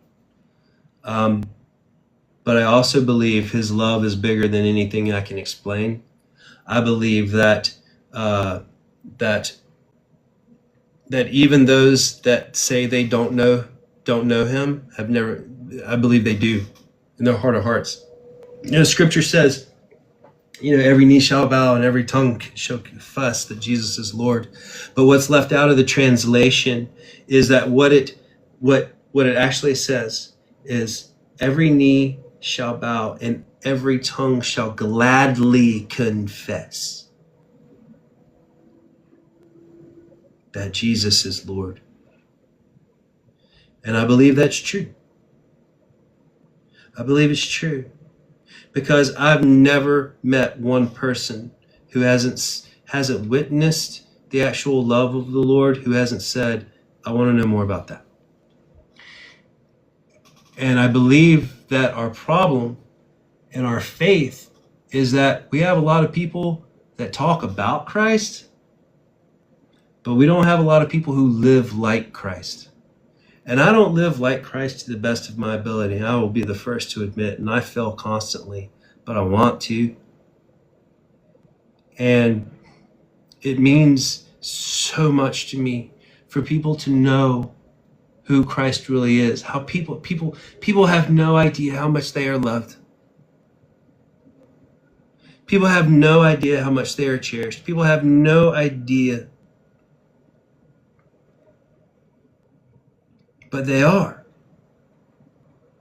And we're told that we have to jump through hoops, or it's about who you like or who you don't like, or what, blah, blah, blah. And we're given categories. But what I have found when I look at the scripture, anytime anybody draws a line that says we're on the inside and you're on the outside, Christ is on the other side of that line, inviting us to him.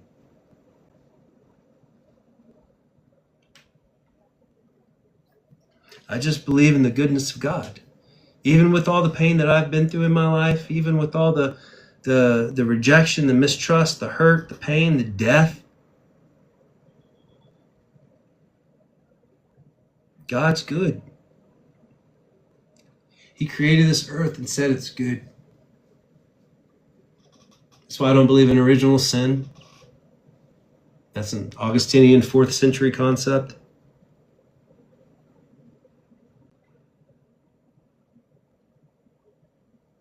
And when I see someone who says that they love Jesus, I just want to honor the Christ in them.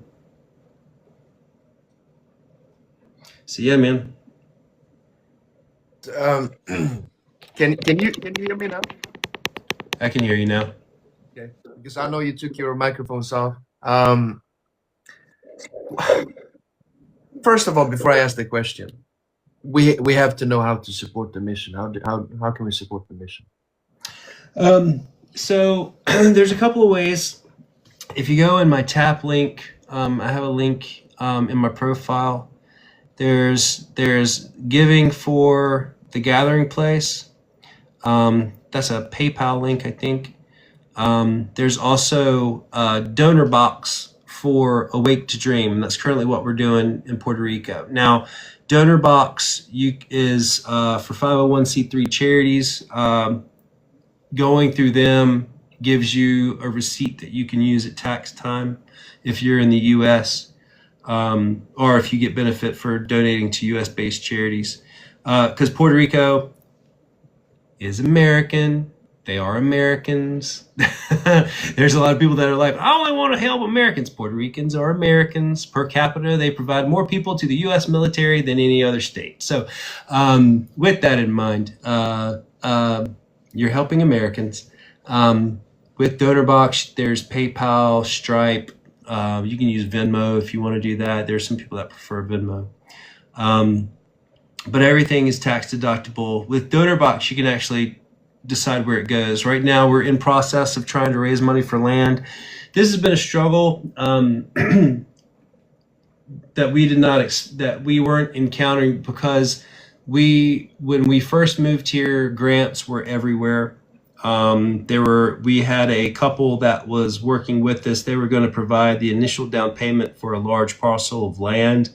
And basically we were going to use grants to pay them back. But unfortunately, two things happened. The poor couple that had come down here, they ran into some serious health stuff, and had to go back for some family stuff in the States. And then, with the change in administration and all the things going on in the United States right now, basically all grant funding to Puerto Rico has been frozen. So what we have to do is we're having to do grassroots fundraising right now. So part of the issue there is you cannot get a loan for land in Puerto Rico right now because the banks, they're US-based banks, but they are like banks on the mainland don't work down here. So you can't get a land mortgage here like you can in the States. And most places won't even allow you to look at properties unless you can prove you already have the money in the bank. So we have been fundraising piecemeal, basically. Like I'll do the occasional video on TikTok. They kind of suppress them. It's yeah, TikTok's funny, man. Yeah, it's the craziest thing. It's like. You want to guarantee you never see my videos ever again? Become a follower. Whoa. I'm trying to figure that out. It's the craziest thing, but it's wild. I'm like, am I supposed to be paying somebody? What's happening? You know, like, yeah, we're basically raising funds about 219,500 away, basically from this one very nice property that we've looked at. But basically right now we're just in fundraising mode. So you can determine when you give, you can determine if you want it to go to the land or if you want it to go to general need. Because one of the projects that we're getting ready to do in the last year, we moved here in this house. We moved here in July.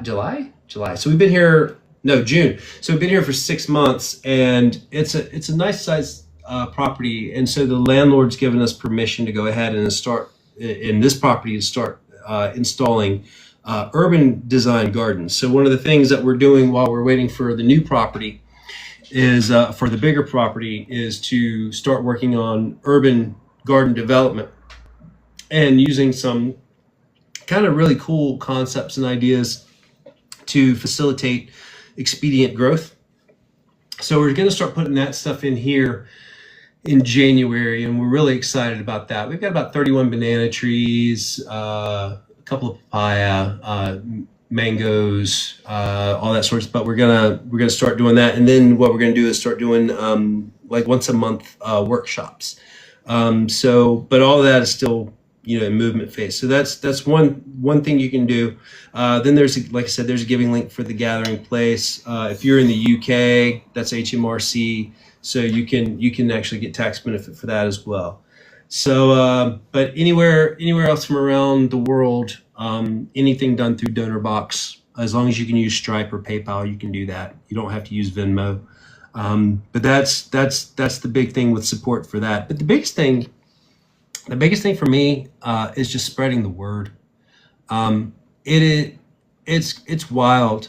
I never expected. I never expected to have a TikTok account, and I never expected it to hit 340,000 followers. So every day I look at this thing, I know I'm going to get about 100 hate emails, but I look at it and I'm just like, I know that it's a blessing. It's a blessing to me. It's all gravy. Everything that happens on TikTok for me, it's gravy. It's a blessing. But it is amazing that you can have 340,000 followers and don't nobody know what you're working on because they don't push out the videos. I'm trying not to tick off the AI right now, so I'm gonna just keep my mouth shut on that. But man, that's the biggest thing, is just to spread the word. It just spread the word. Giving's great, but I really want to know that this project is sitting in people's hearts. And the cool thing about the project too is that it's designed to give back, but also it's designed for people to come here and learn what it is that we're doing and take that back. I believe in replication, and not in the way that a lot of church systems use it, but I believe that what we are doing is going to be necessary. I'm not a doom and gloomer. I'm not a prepper, anything like that. But people need to learn how to grow their own food. People need to learn how to clean their water. People need to learn how to not be dependent upon others, so they can give when it comes time. Because we are in interesting times right now, and there's so much opportunity for us. And that's like I said, I think it interesting that Jesus didn't come to the theologians. Jesus came to the farmers and the fishermen, people that help work with the earth, work with creation, to feed others. That's the people that Jesus went to, the ones that fed others. And that's what I want to be. My son looked at me the other day. He's brilliant. All four of my kids I got great kids, man. They're brilliant. I'm so proud of my kids. They have lived a life. They've moved all over this world, and they are so grounded and so in love with life and so smart. We've homeschooled them for years, through COVID and everything. But we made the decision since we're establishing roots here, we put them in school this last year, and they are crushing it. I think all four of them, I think there's two B's amongst them. Everything else is A's. They're thriving. Son's joined the basketball team, and he looked at me the other day, and I was like, man, what do you want to be when you grow up? And he said, I want to be a gardener. And I just like, man, like you hear stuff like that and you realize that they get it. The kids get it better than we think they do. And we don't preach to our kids. We just pray with them, and we empower them, and they just it's not I want to be an actor or I want to be a fireman. He's like, I want to be a gardener. Like, he gets it. He wants to feed people. He wants to see people thrive. And I think that's what it's all about. I think that's what Christ in us is, right? Really? That's what Christ in us is you want to see people walk in freedom. Jesus said in Luke 4, I come to bring liberty to the captive. That Luke 4 is like my heart. That is a chapter that just defines so much of my life. And I find it funny that in Luke 4, the first spirit that Jesus ever casts out is in the temple, spirit of religion. And he comes, I come to bring freedom. And that is it for me. That's Christ. That's what when people are like, who is Christ in you? That is who Christ is in me. That is what I want. I want to see people walk in freedom, free from any bond. I want to see them walk in they're free from their own stuff, get free from their own stuff, but also get free from the stuff that people put on them, the illusions. And I just see when people walk into their freedom of identity of who they are in Christ. And because somebody that moves in that freedom changes the world. They change the world and they don't even try. They just do it. Their very presence, their very being in that place releases that. And it doesn't matter how much scripture they can quote. It doesn't matter how many times they went to church. None of that matters. What matters is what they release when they're in other people's presence without even trying. Jesus didn't try to release anything. Jesus just was. He is. He is the great I am. That is who he is. And that is who we are in him. And I'm starting to preach, so I'm going to shut up now. But man, that's that's it. We're loving it. We're gonna get into, and I hope you have time, but I only have a few more questions left about theology, and I always save the best questions until the very end. But I do want to ask you two questions before we get there, because I know there's a lot of people who go through a lot of pain and struggles and stress and anxiety. So I do want to ask you about that, your prayer life, how you overcome pain. But before that, you mentioned to me in a private chat that you had inherited a Christianity that measured everything by outcomes. So Yes. you thought if God blessed you, he was close. If life fell apart, you must have done something wrong, right? So it was a effort message of God. But then you discovered the gospel, that it's a message of God's love and grace. So how so, right? So, it's it's funny. So I spoke at my dad's church 2 weeks ago, and I was talking. I was actually talking that subject came up, and so much of what we believe is we believe because of what we think we'll get. And if we don't get that thing, then we're taught these things like, well, the problem's not on God's side, the problem's on our side, right? And that's true to a degree. But we have this mentality that when we look at someone who has great wealth or something, we go, oh, well, they are blessed because they did XYZ. Or God is rewarding them because they did XYZ. Now, they could have got that wealth from swindling somebody, but we don't know that, right? But we have this perspective in our Western Christian mentality that because we are good or because we're doing these things right, then God owes us something. God doesn't owe us anything. There have been amazing people who have done amazing things in this world, who have done amazing things for God, quote unquote, and they've lost everything through no fault of their own, just because bad things happen to good people, and we can kind of come up with our own justifications for why that is. But what I found a lot of times that if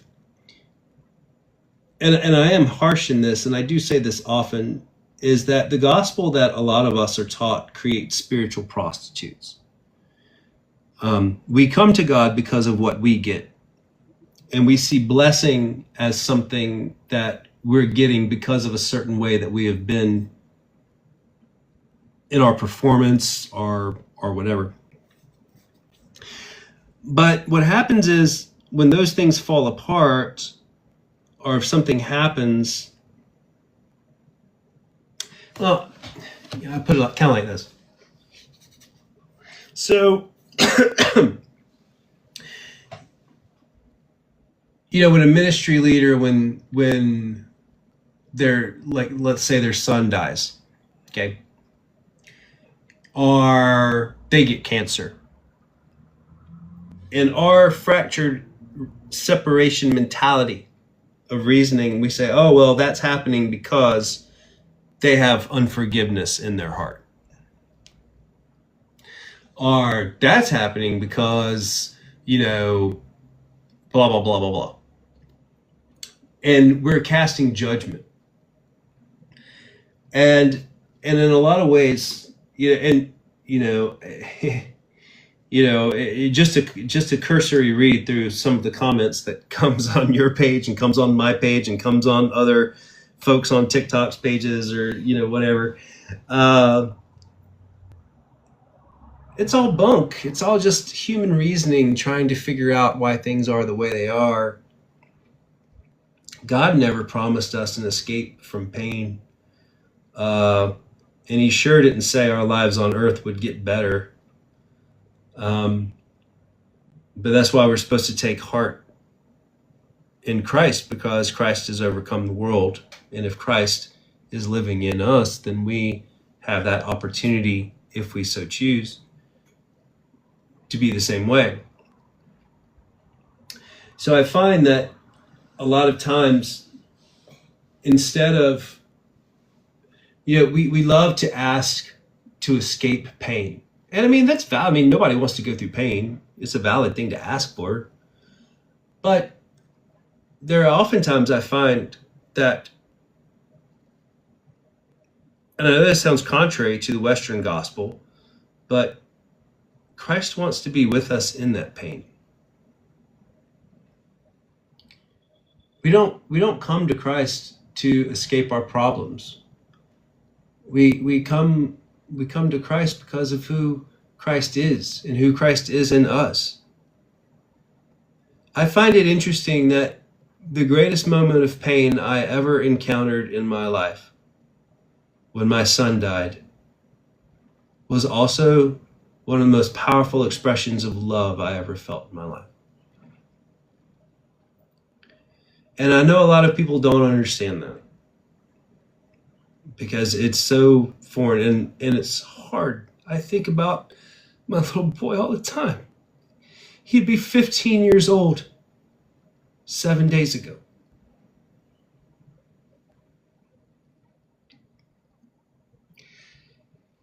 But I am my son's inheritance. Just like Paul was Stephen's inheritance.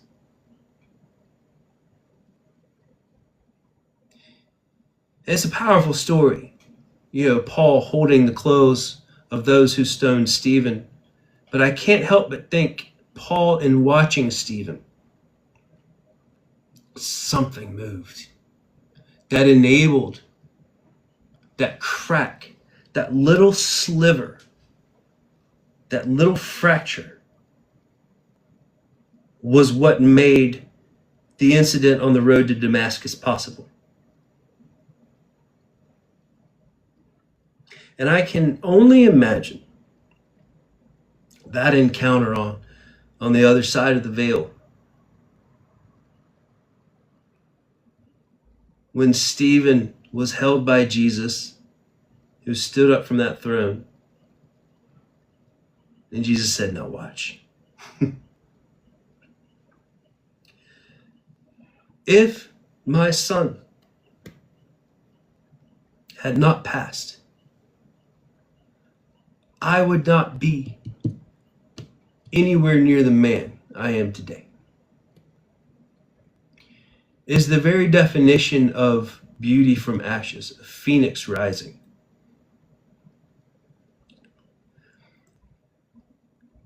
Christ, in that moment, in that encounter, shifted the entire trajectory of not just my eternity, but everyone I have encountered since then.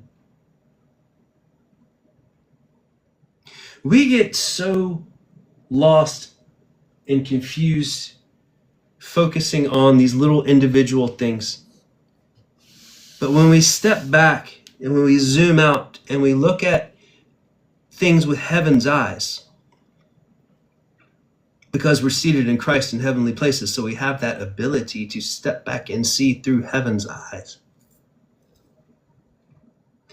And seeing through heaven's eyes, I can see the tapestry and then working of that master needle, bringing everything together.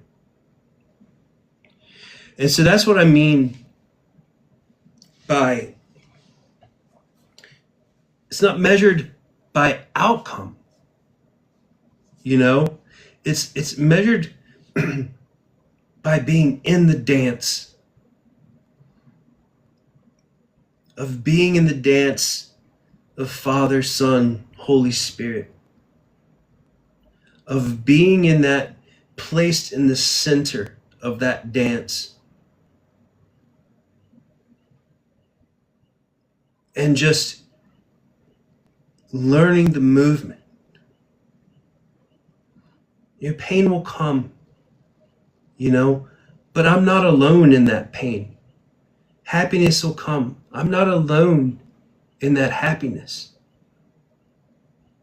It doesn't matter. It's what made Paul and Silas be able to lean and kneel in the prison and sing songs of worship.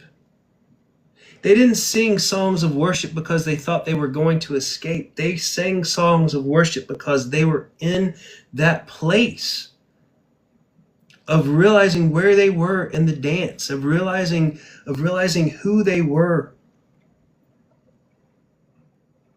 And because of that, everything shifted. See, they didn't worship to get out of a problem. That's a horrific teaching.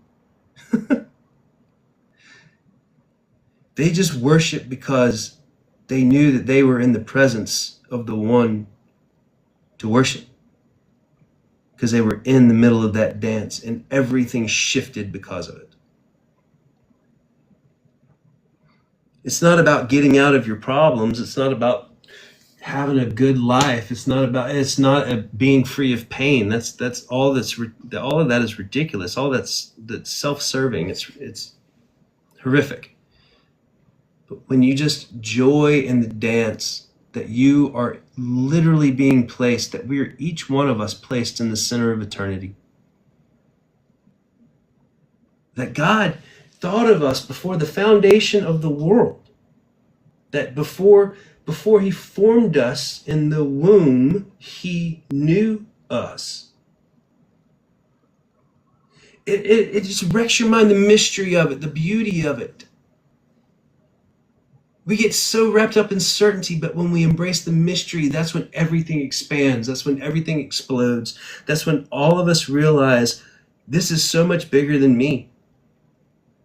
But I have a part to play in all of it. That nothing, no life, no breath, nothing is ever wasted.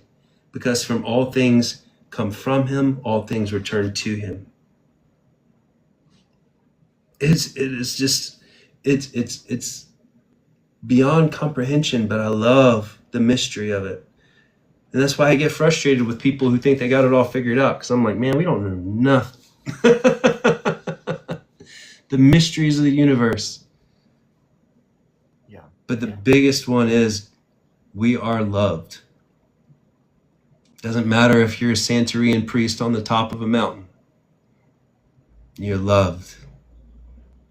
Doesn't matter if you're in the jungles of India, you're loved. It doesn't matter if you're in Puerto Rico, if you're, in New York, or it doesn't matter. You're loved. You're loved. You're loved. And I think if more people started living from that place, can you imagine what would happen in a world where people looked at Christians and said, man, those Christians, they love. They love. Because that's what the first believers, that's how they shifted the world. They love. Emperor Justinian lost his mind. He could not, he was losing it because all of the pagan priests, a plague hit and all the pagan priests were abandoning Rome. The only ones that stayed to help were the Christians. And he was like, what are he's like, what are we doing? Our priests need to be like them. They love without condition. You imagine if what we were known for was our love instead of being known for what we're against or what we stand against or what we don't like or what we hate or what we think is an abomination? What if we were known for our radical generosity, our radical love? We could see the world change. I believe it's possible. I know it's possible. For the knowledge of for the awareness of the knowledge of the glory of the Lord, cover the earth as the water covers the seas. That's the glory of the Lord, that we are the knowledge of the glory of the Lord.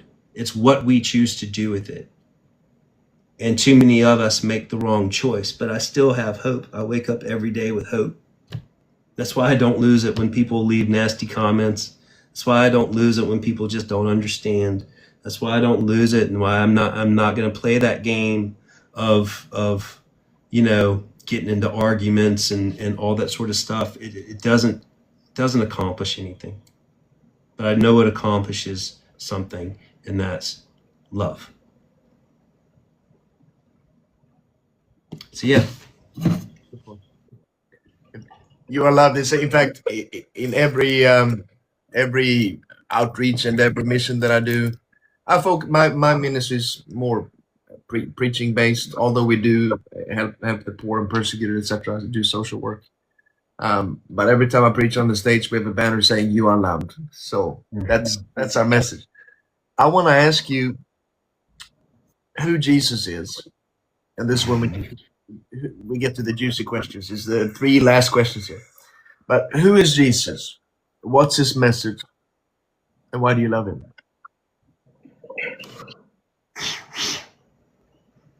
Man, that's hard, man. I can spend a lifetime answering that question.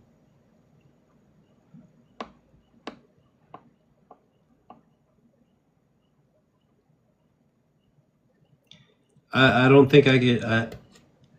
I don't think I could ever give a full answer to that.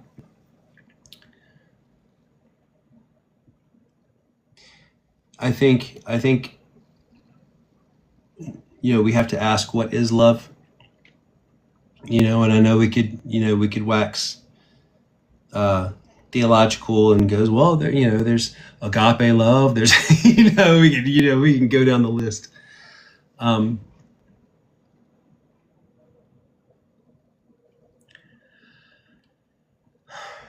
Jesus to me is just beautiful. Who he was, is, will be.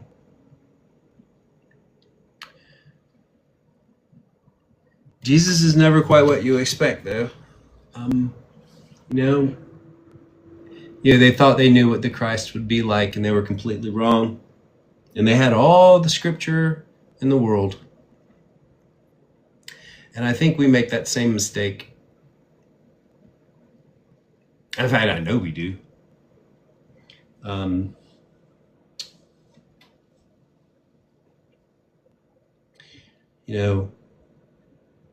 I love it when people go, well, I studied the Bible for 40 years, and it says that Jesus is going to come back with a sword coming from his mouth, and and they go through the stuff, and he's going to kill a third of the world, and I'm just like, yeah, you're looking at that all kinds of wrong.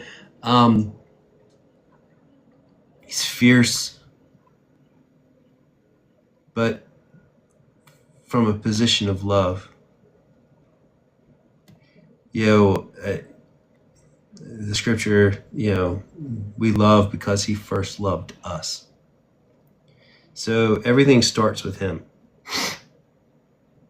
I know people who have been clinically dead. I have this story on TikTok. I have a friend. He's in India. He was clinically dead and met Jesus after he died.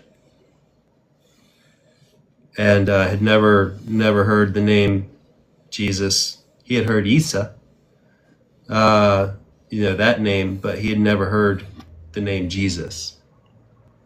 And I'm not going to go deep in the story because we've gone late, but Jesus, I think I am a believer in the ministry of reconciliation. I believe that the desire is to see no man perish. I believe in reconciliation. And I believe God is bigger and Jesus is bigger than we can ever understand.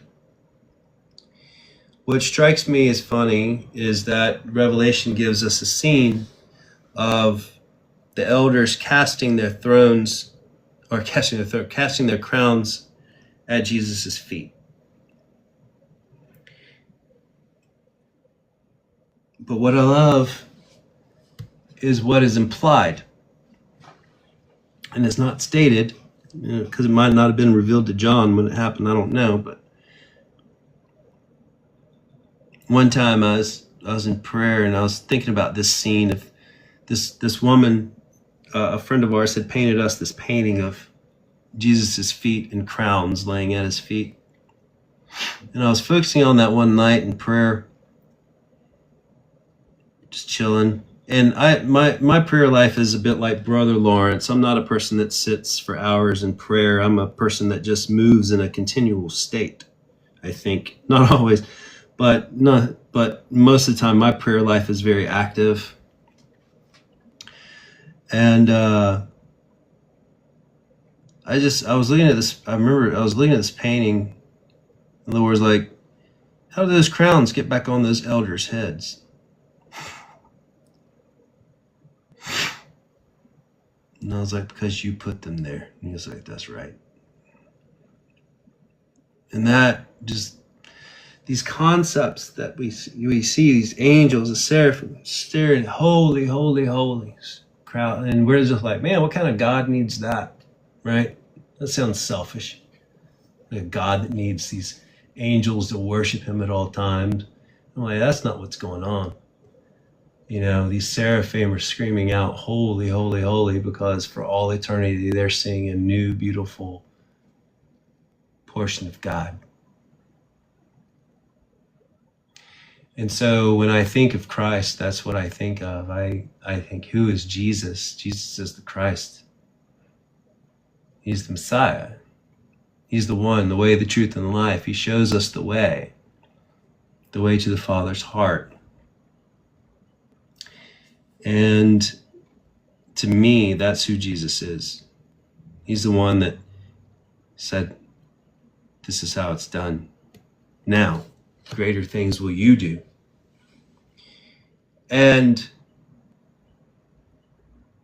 yes, so we, of course we minimize that. Well, he meant this. And no, that I believe Jesus said what he said. Greater things will you do. And I'm like, well, dude, you defeated sin and death. What does that mean? Like greater things that we'll do.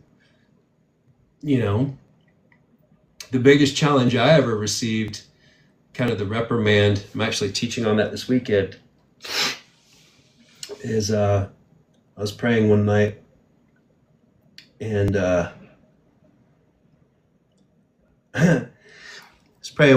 just felt like, kind of this emboldened thing, and Jesus said, or I felt him say, do you want to pray like earth, or you want to pray like heaven? I'm like, well, the disciples' prayer, we call it the Lord's Prayer, but the disciples' prayer, on earth as it is in heaven. He's like, all right, so how do you do that? And I was like, well, we release heaven. Well, how do you do that? And I was like, well, prayers, right? Prayers of heaven. He's like, okay, so what's a prayer of heaven? And I was like, well, da, da, da, da. He's like, no. He's like, what if sin and death were off the table?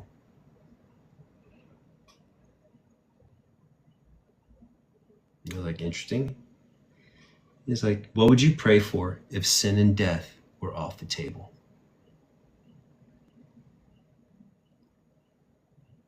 He said, because that's what heaven prays for. Because there's no sin, there's no death in heaven. So what does heaven pray for? So it became releasing the prayers of heaven for this realization of the love of Christ that God in his goodness has given us. And he's given us the Comforter. The Holy Spirit is more than just an empowering spirit. It's more than just fire falling on a head. It's feeling in a way. It's removing. It's releasing in a way that is beyond human capability. But because of that Holy Spirit within us, that Christ also within us, we're new creations. And so it's the reality that we choose to live from. And that's who Jesus is to me. He's the Christ. He's the one who made the way, shows the way, is the way. And it's pure love. So yeah. What's the gospel? And how is it a message that is absolutely not a message of your effort and you earning God's grace? Right. The good news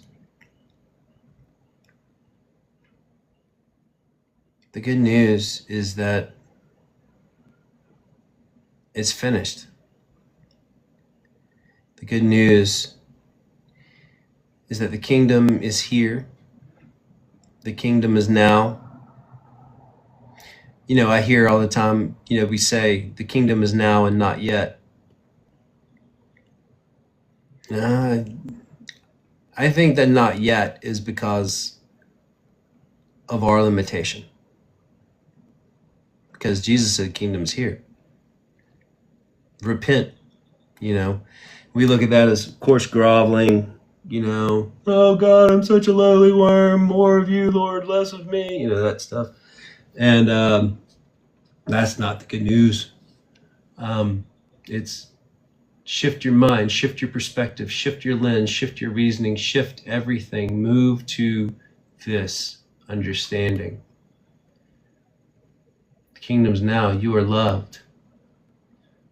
And everything selfish begins to disintegrate. All of a sudden, the stuff that you own doesn't define you anymore. All of a sudden, for me, it's not, like I said, the first century believers didn't necessarily believe in a we get to heaven when we die, kind of like we do now. But I do believe to be absent from the body is to be present with God, because God is present with us in body and out of body. But to me, the gospel is simply, you're loved. The kingdom is here. It is up to us to release it, to walk in it, to move it. Paul, sometimes, you hear the silly arguments that, the internet pop theology, well, Paul had a different message than Jesus. And this, no, it's flip sides of the same coin, and for me, the good news is simply true love. I mean, God. And when I say true love, I'm not talking about like that easy. I'm talking about that unstoppable, unquenchable love. Because when you are loved that way, it's possible to love others that way, and to look at like I said, the Christ in them. I mean, if Jesus if as the Logos, if they are known before they were formed in their mother's womb, they were known.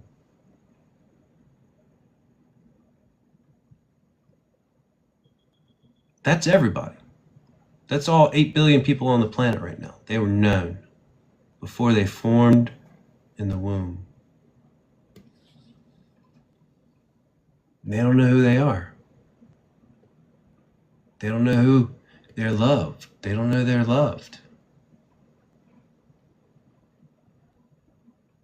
That's the thing. Everybody that came into an encounter with Christ, other than the religious authorities,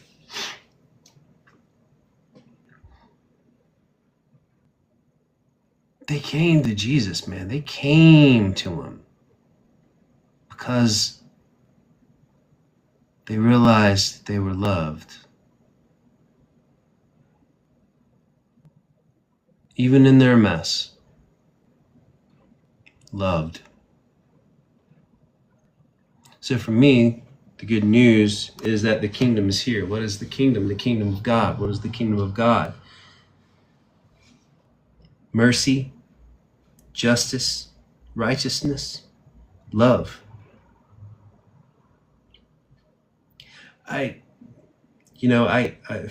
For me,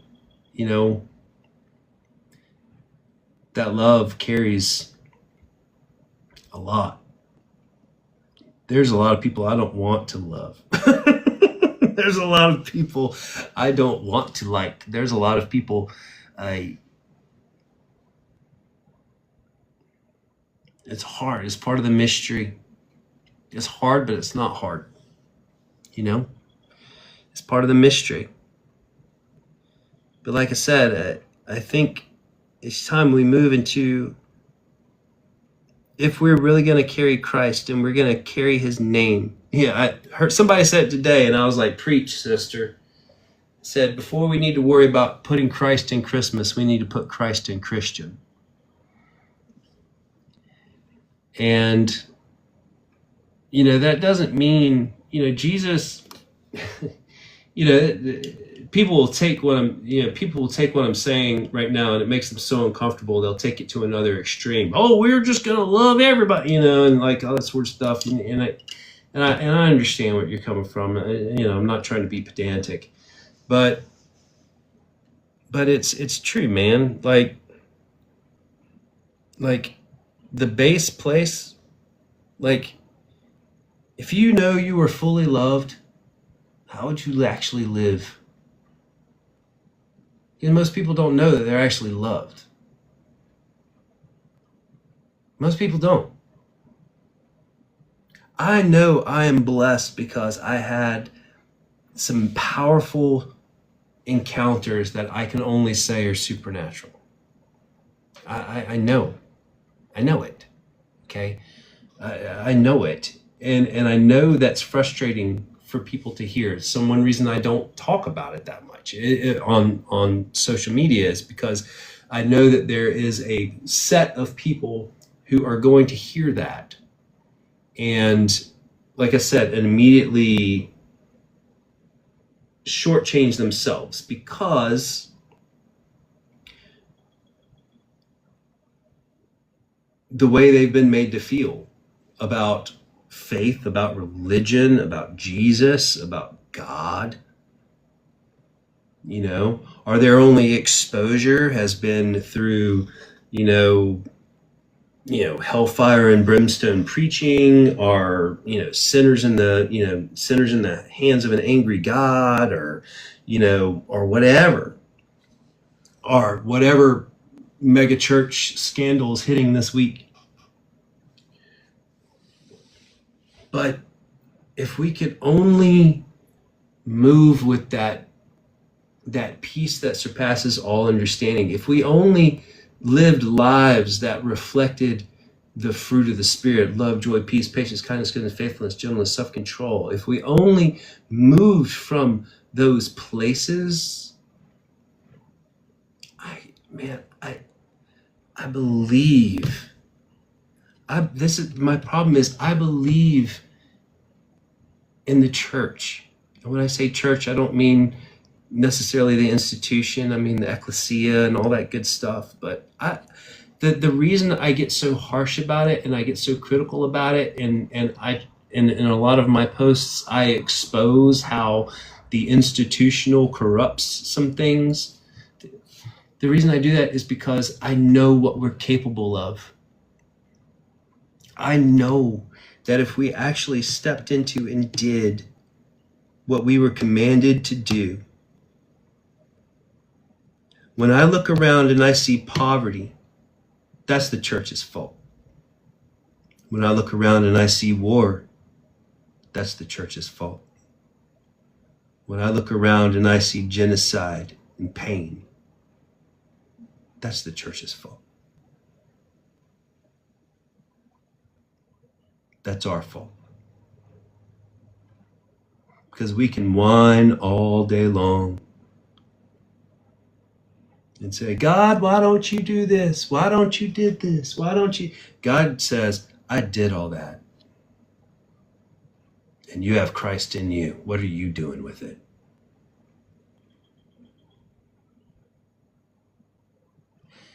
And I just decided I could never live my life that I could not look Jesus in the eye and not know that I didn't do what I needed to do. And that's not a works-based thing. It has nothing to do with that. I do the works as an outflow. Because when you walk in your authority as a child of God, the works are a natural outflow of what happens. Faith without works is dead. Works do not get you into heaven, but works are a natural overflow of who you are in Christ.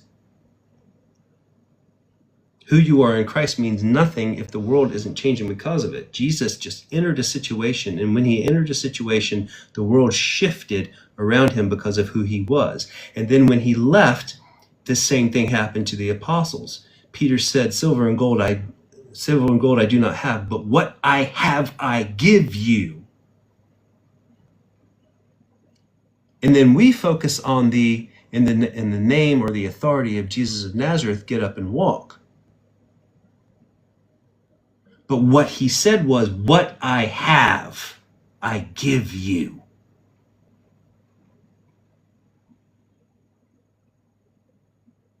He got it. Same thing with Paul. Same thing with John. Same thing with everyone. Same thing with Fatini in the stories after. Same things with Perpetua. Same things with Thecla. Same things with these people that went before, realizing who they were in Christ and shifted everything around them by being the very nature of who they were with Christ. That's why I love the stories of the saints, not to worship them, but to look at them and go, wow, look at what's possible. Look at what's possible. And so my wife and I just decided that that's how we're going to live. Sometimes we're going to fall flat on our face, and we do a lot. There are going to be times of doubt and struggle and fear and worry. But that all burns off like hay and stubble. That's the beauty of the refining fire of God. That when those times come, you get in his presence, you get in God's presence. And it just burns away. Everything that's not true, just let it burn. Just refine it. So yeah. Before I ask the last question, friends in the comment sections, please click on Ken here and give him a follow. It puts out tremendous content. And visit his links that he has, I believe, in his bio. He's mentioned websites here where you can go and support his mission. He does a tremendous job. Thank you so much, Ken, for enriching the evening of so many people, and most importantly, sharing Christ with us. So kudos to you. I honor Christ in you. So go ahead and do that, folks. Last question here, and then we're going to end the live. Thank you again, Ken. But we talked a lot about encountering the presence of God, participating in Jesus Christ. How do we encounter the God who has revealed himself in Jesus as perfect love? How does that happen? Oh, man.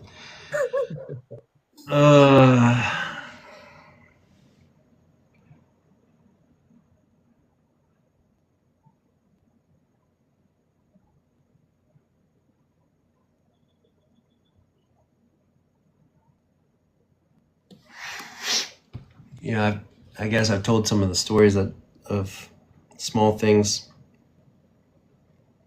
big things. For me, I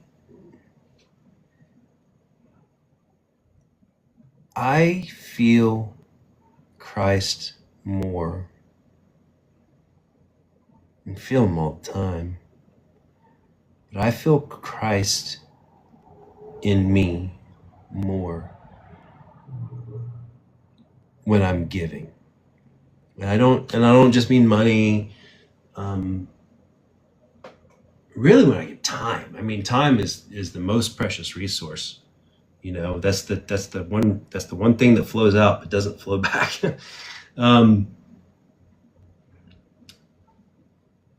For me,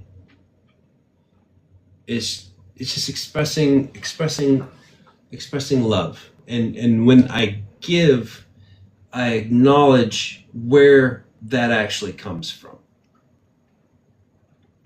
As part of, human beings, we have such a beautiful dualistic nature. There's and when you have young kids, especially when you have a couple, like, it's easy, like, sometimes you see these moments of selfishness. My toy, my Legos. I'm using these Legos right here. We have a lot of Legos discussions.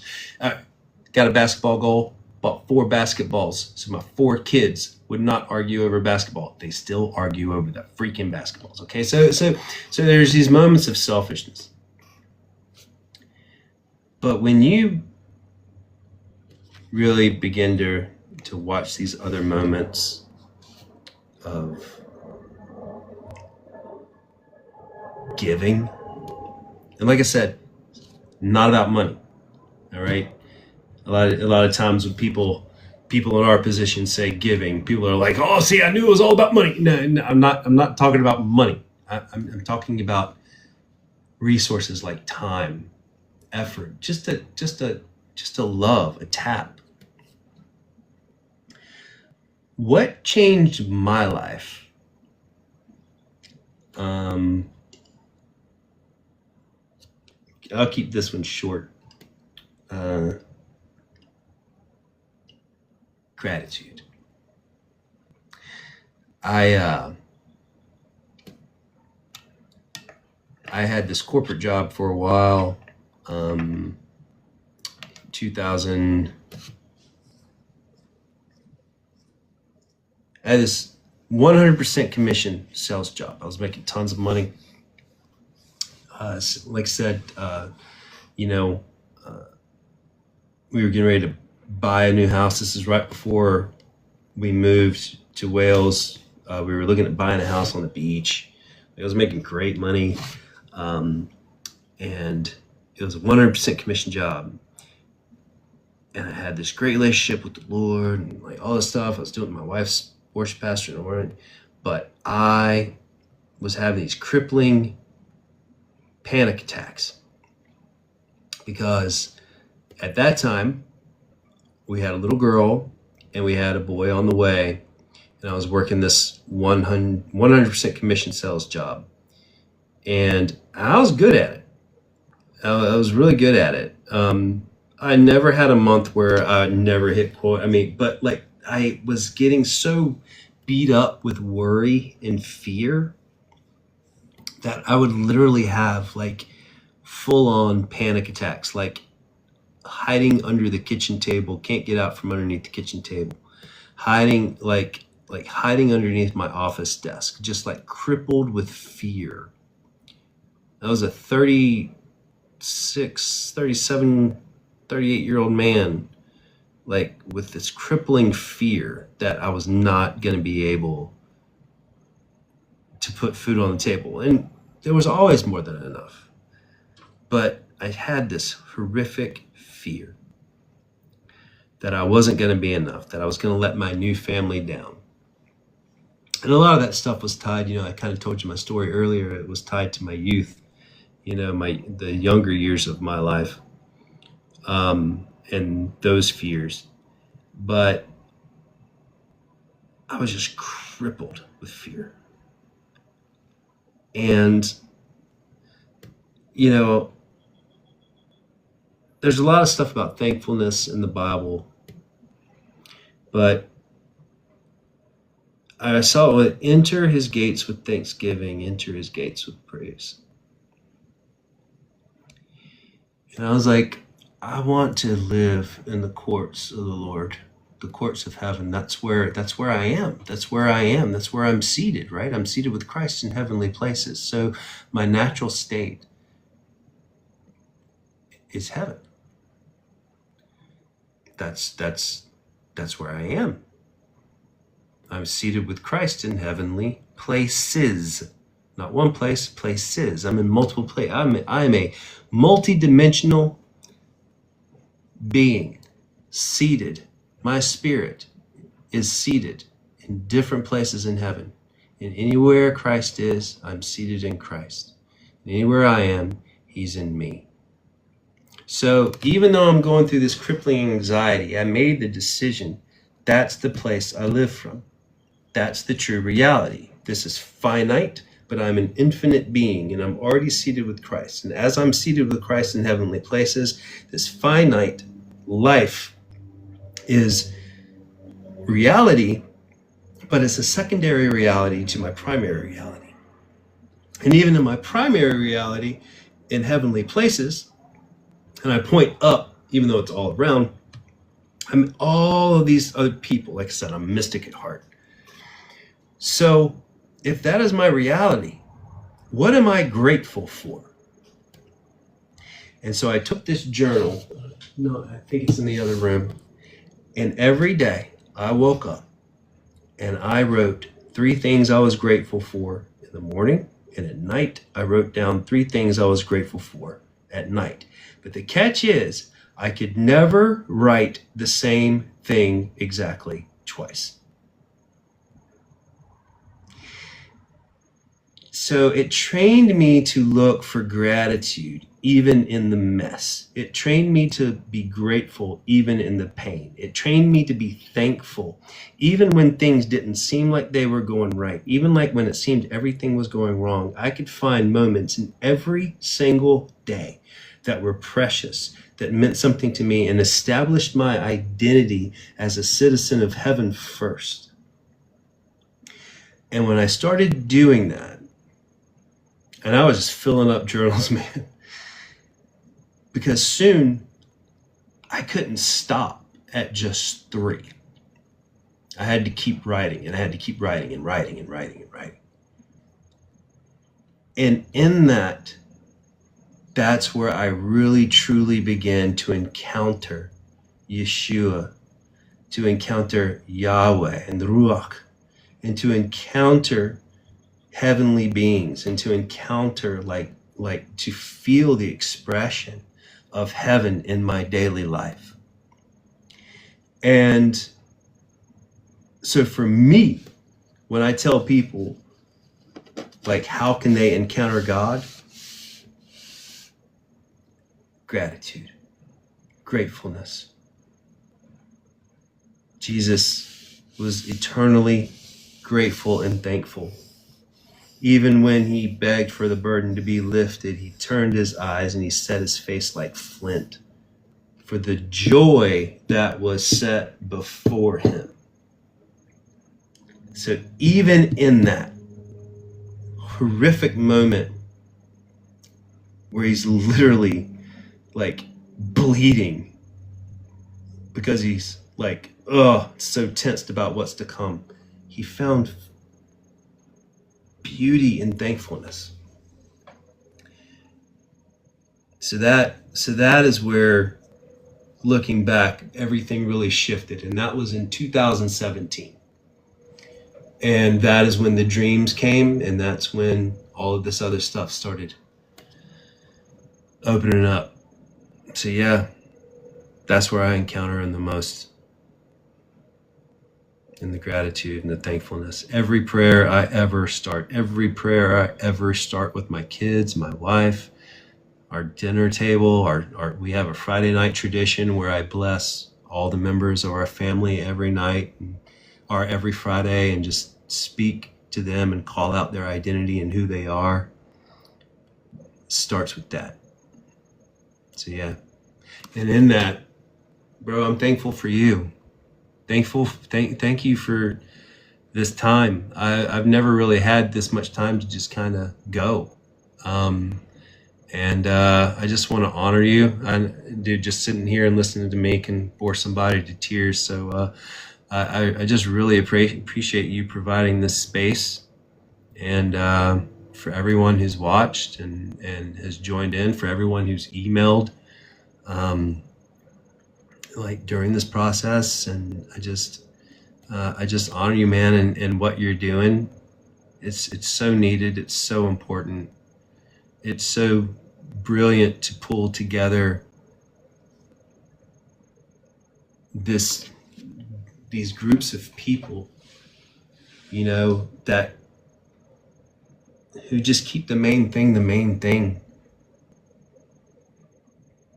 Yeah, I think if we just did a better job of that, I think we'd be doing much better, and we're in such a beautiful age now, and so many of the old structures are coming down, and it's a painful stage in a lot of ways, but it's also so beautiful because I can see what's coming. So I just want to express that gratitude for you.